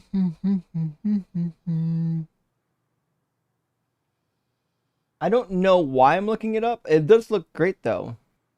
Oh, it says Pando has an estimated 47,000 stems that appear to be individual trees but are genetically identical parts of a single tree connected by a root system that spans 106 acres. As a multi-stem tree, Pando is the world's largest tree by measures of weight, landmass, and species, and is generally held to be the world's largest organism by weight. Fuck, that's pretty cool actually. But is it as old as the flood? I don't know. Miss Megs, also on the same topic, there are aspens that are over 16,000 years old in Utah. So I think that's going to be the claim, is that they are. I'll have to read through this article to see how old they're. Yeah. that more if two people said it in the comments, there must be some conversation about it. It says little information has been adequately corroborated about Pando's origins and how its genetic integrity has been sustained over a long period of time, conservatively between 9,000 and 16,000 years old by the latest 2024 estimate. Good reference. Really good reference. Yeah. And Matthew, thank you for the additional super chat. California is home to the world's oldest living tree, Methuselah. Well, now we just discovered another one. It is a Great Basin bristlecone pine, estimated to be over 4,850 years old, older than the pyramids. Maybe, I don't know. When was the first pyramid made? The pyramids were like 2,600 was Giza. So 4,600 years. So just within a century or two. Because I use the Giza thing to talk about the flood, right? Because obviously not the Septuagint, but the Masoretic. They said that it was 4,500 years ago, and the pyramids were like 180 years after that. Yeah. After no, the other way around. Reverse those. The pyramids were 180 years older than the flood.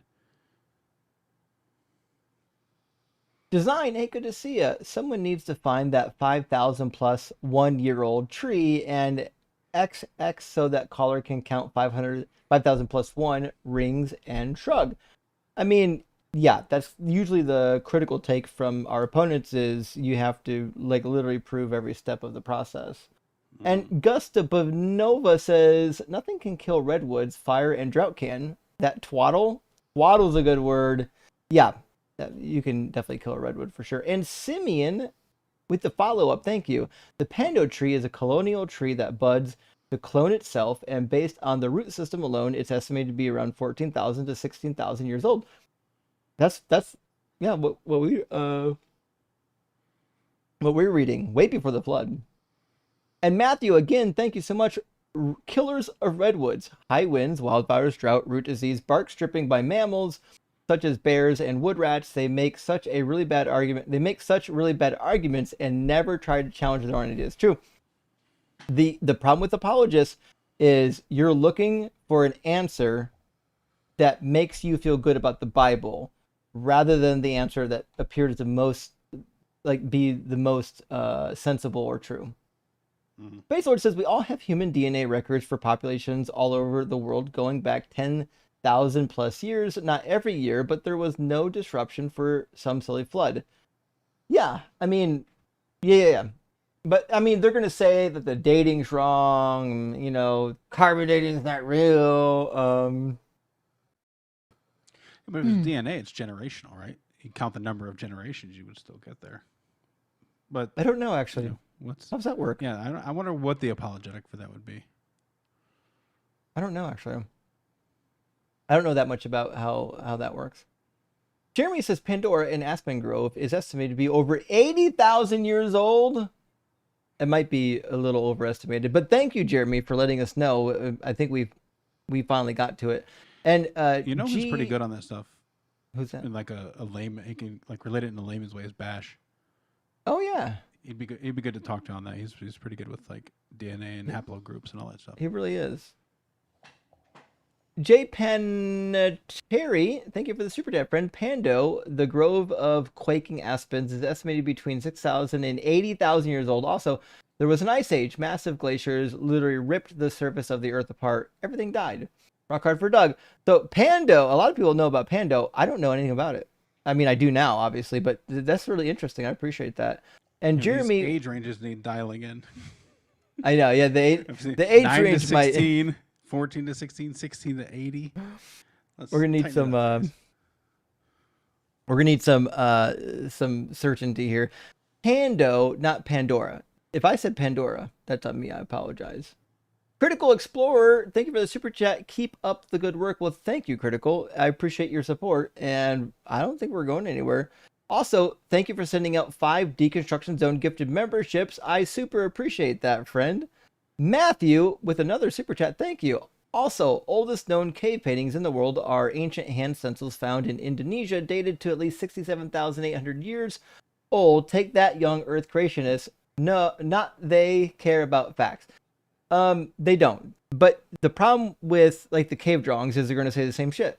The dating doesn't work, that kind of stuff. If you can cast doubt on the dating, you can always find a way around these like archaeological discoveries.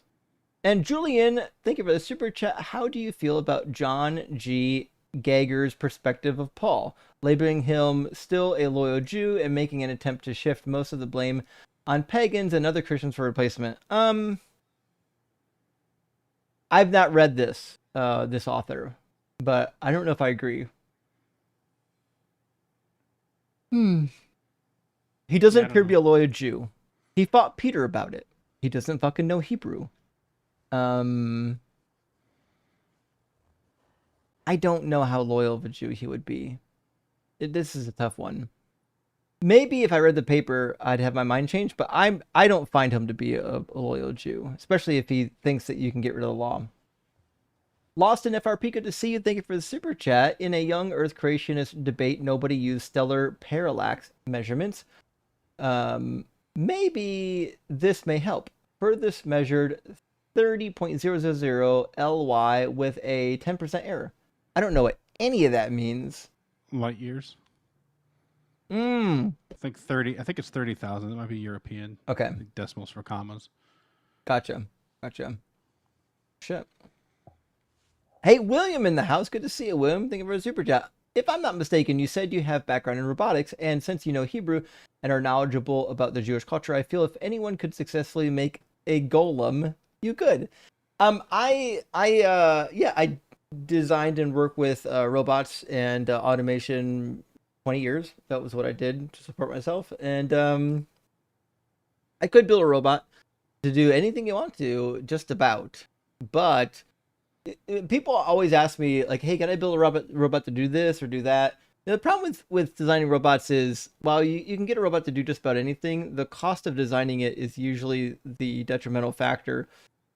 People don't want to pay, $50,000 to get a robot to clean their kitchen. That'd be so cool to make an animatronic golem, though. I mean, like, Doug is already a rock, so like just put a Hebrew letter on his head, make him move around a little bit, talk. Like, that'd be a super cool golem. I could. I mean, it is something that we could do. We could do a golem, an animated one, or an animatronic one, and maybe we'll look at that. Automation projects are super fun. Maybe when I start my engineering channel at the end of the year, I'll have a project listed where we can do that. Gretchen, thank you for the follow-up. I'll take my lashings. It can't be Twitch. There are step 4s. I blame the verts. No schism. But the verts are already in 1080p. The vertical stream never goes down. So it's got to be the higher resolution and OBS not being able to keep up. Maybe I guess I got to switch over to StreamYard. Paul, thank you for the super chat. Anything new on you possibly being on Jubilee? No, I applied twice. Didn't hear back. Don't know if I'll get on Jubilee anytime soon, but I do have a debate scheduled for October 10th currently with Blitz and Ian in the Bronx on a stage set up by Pangburn. So that should be fun, but nothing beyond that yet. Question everything. Thank you for a super chat. I am questioning the spelling of the word question in your title right now, though. It would be interesting to have a live where Christians can call in and talk about their objective morality versus how morals are not so objective. I'd like to learn more about that. So we do a live stream called God is Not Good. And in that live stream, we do talk about this topic a lot. Maybe we could run it today. It's a popular live stream for Fridays, but we could also just run it Monday. And if you're around Monday, stop in. We'll get to it. You could also just read like the Euthyphro dilemma, which kind of give you an idea of where I'm at least. Gretchen, again with a super chat. Gretchen, happy midsummer solstice birthday to the man, Dr. Blitz, on Sunday. Justin still hates us. Fuck Phil Bros. Okay, now I'm done for real this time. If I know anything about you, Gretchen, you're never done. But that's what we love about you. And Resistance, thank you for the super chat prompt suggestion. Yahweh is a psychopath. Yeah. Well, I mean, yeah. No, we could probably pull that one off, I think. Yeah. And Robert Gould, thank you for the $20 super chat. Let's say morals were actually objective. How would you decide what morals are? So when I first started debating, this was the talking point that I used the most. If morals actually are objective, we have no way of knowing what they are, right? You just have to assume, which means you haven't solved the problem. If we can't know what they are, it doesn't even matter if they're objective. But for me, it's funner just to demonstrate that they don't have objective morals because it kind of stun locks them. You can take almost any position on moral questions and find a verse that would justify your stance. Nothing in the Bible is clear. I mean, that's true. If we're just saying, well, the Bible gives you the objective morals, okay, cool. Well, let's read the Bible together, see what happens. Harry, good to see it. Thank you for the super chat. A Christian told me he can commit every sin because of Matthew 5:19. Thoughts? I mean, no. Paul in 1 Corinthians 6:9 and elsewhere lists all kinds of sins that will get you excluded from the kingdom. Revelation 21, verse 8 does the same. There's a bunch of sins. If you do it, you're going to be in a lot of trouble. And Jesus himself obviously said the unforgivable sin. So there's some sins according to different parts of the Bible that you really need to stay away from. But theoretically, if you're just reading Jesus's words, he will forgive you of basically everything other than blasphemy of the Holy Spirit. So you're not terribly wrong. But did his friend ignore the next verse? Or says, truly I tell you, if your righteousness is, unless your righteousness exceeds the scribes or the Pharisees, you will never enter the kingdom of heaven. Right. Like, I think, so he's like, the friend's point is like, yeah, I'll be least in the kingdom, but I'll be in the kingdom. Yeah, I think that's it, yeah. That's so bad. Because I believed a thing, which is wild because Jesus does have some things to say about your behavior, not just your belief. Reggie, thank you for the super chat. Wait until the U.S. government finds out them hollow earth demons have been keeping all the oil to themselves. Fuck, we'll bomb them. They're done. We're definitely going to... Regime change, for sure. And, hey, Nicole, thank you for the $10 super heart lemon. Thank you. And Reggie again says, who are you co-hosting with? I like these guys. Well, Chet and Mackluster, although Chet dropped. Chet's a friend of mine from way back. We grew up together, and he's brilliant. And so is Mac. Mac I met through TikTok. And so Mac and I have been kind of bumping around the deconstruction space together for quite some time. Probably 3 years now, right? Yeah, right around there. Yeah, make sure you're dropping a follow. Captain Hammer Corporate Tool says, not only is my God the only true one, but I'm so smart that only my denomination follows it correctly. True. That's what we say, Captain. Every Christian we talk to is the only Christian doing it right. And that's very important. Gotta remember that. Hatch Grabber, thank you for the super chat. And I've got some curiosities behind the name Patch Grabber. I have to look at that sometime and let me know what that means. Did you know that humans have 2 pairs of kidneys? Eventually, 2 of them turn into adult knees. Oh, that... Listen, I enjoyed it. Amazing dad joke. It's phenomenal. Yes. Yeah. It's the daddest of jokes. Yeah, it doesn't get much more dad than that. I'm down. Space Sword says there will be Bibles and rumors of Bibles. True. Maybe December, maybe November, the 6th edition, but it's rumors, according to the discourse. Despite the dumbing down of U.S., Jesus' last words, Jojo, Joseph, I can see your house from here. I love that one. Yeah, Do you know that joke? Life of Brian? Is that what it's from? I thought it was from Life of Brian. It might be. Probably is. I got to double check now. I haven't seen that. I don't know if I've seen that whole movie. Now I got to check. I thought it was from, I could be wrong. You know, no, you're probably right. You're probably right. T. Grosha, thank you for a super chat. A translator with a PhD is meaningless. The planet is plastered with idiots holding a PhD. This is why the Christian idiots giggle every time you say this. Well, no.